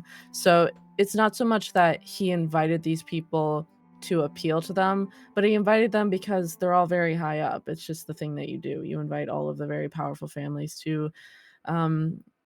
tete-a-tetes because not inviting them is kind of insulting. So Got it. I Okay. don't, yeah. Yeah. And I think with that, we do have to end for today because my leg's falling asleep.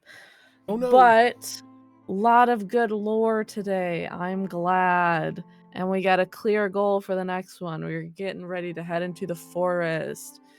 Rojan, take it away. Yeah. So everyone, thank you so much for tuning on in tonight. If this is your today, this is the first time here. This is not the only show that we do. Coming up later on tonight, we are going to have another episode of our Daggerheart game, the City of Redemption. On alternating Saturdays, we have Withered Wastes, which is another 5th edition game that I run, and then later on in the evening, our superhero game, A Vigilant 6. Coming up on Monday is going to be another episode of Destiny Forge, which is, again, I forgot it. On Sunday is going to be another episode of Wayward Wanderers, which is our Pathfinder 2 Extinction Curse campaign run by Azerin. Coming up on Monday will be Destiny Forge, which is our longest running show here on the channel, currently in its 4th campaign. Tuesday, we will have another episode of Star Wars Tales of the Outer Rim, which is a Star Wars game run by Tilt. Coming up on Thursday will be another episode of Mass Effect Horizons, which is a Mass Effect game run by Zorro. Alternating Thursdays was Tricorn Isles until what happened 2 days ago, but a new game is going to be taking its place. A new campaign is spinning up, and we have I believe it's what, the 19th? Is it February 19th? Yeah, February 19th will be the first episode. Yeah. So that's like legit done? Yeah, with full on TPK. Like full on dust in the wind, no coming back from what happened. Holy shit, okay. Damn. It's what happens when a bunch of level 7s think they can fight a god. Oh no. Well, I would say it's what happens when a bunch of level 7s are as stubborn as a god. True. And then you have today you have us here on the Downfall of Propriety, which is a Bridgerton inspired mini adventure that is run by Moles. But for now, we are going to head on out. Thank you so much everyone for tuning on in, and we will catch you later.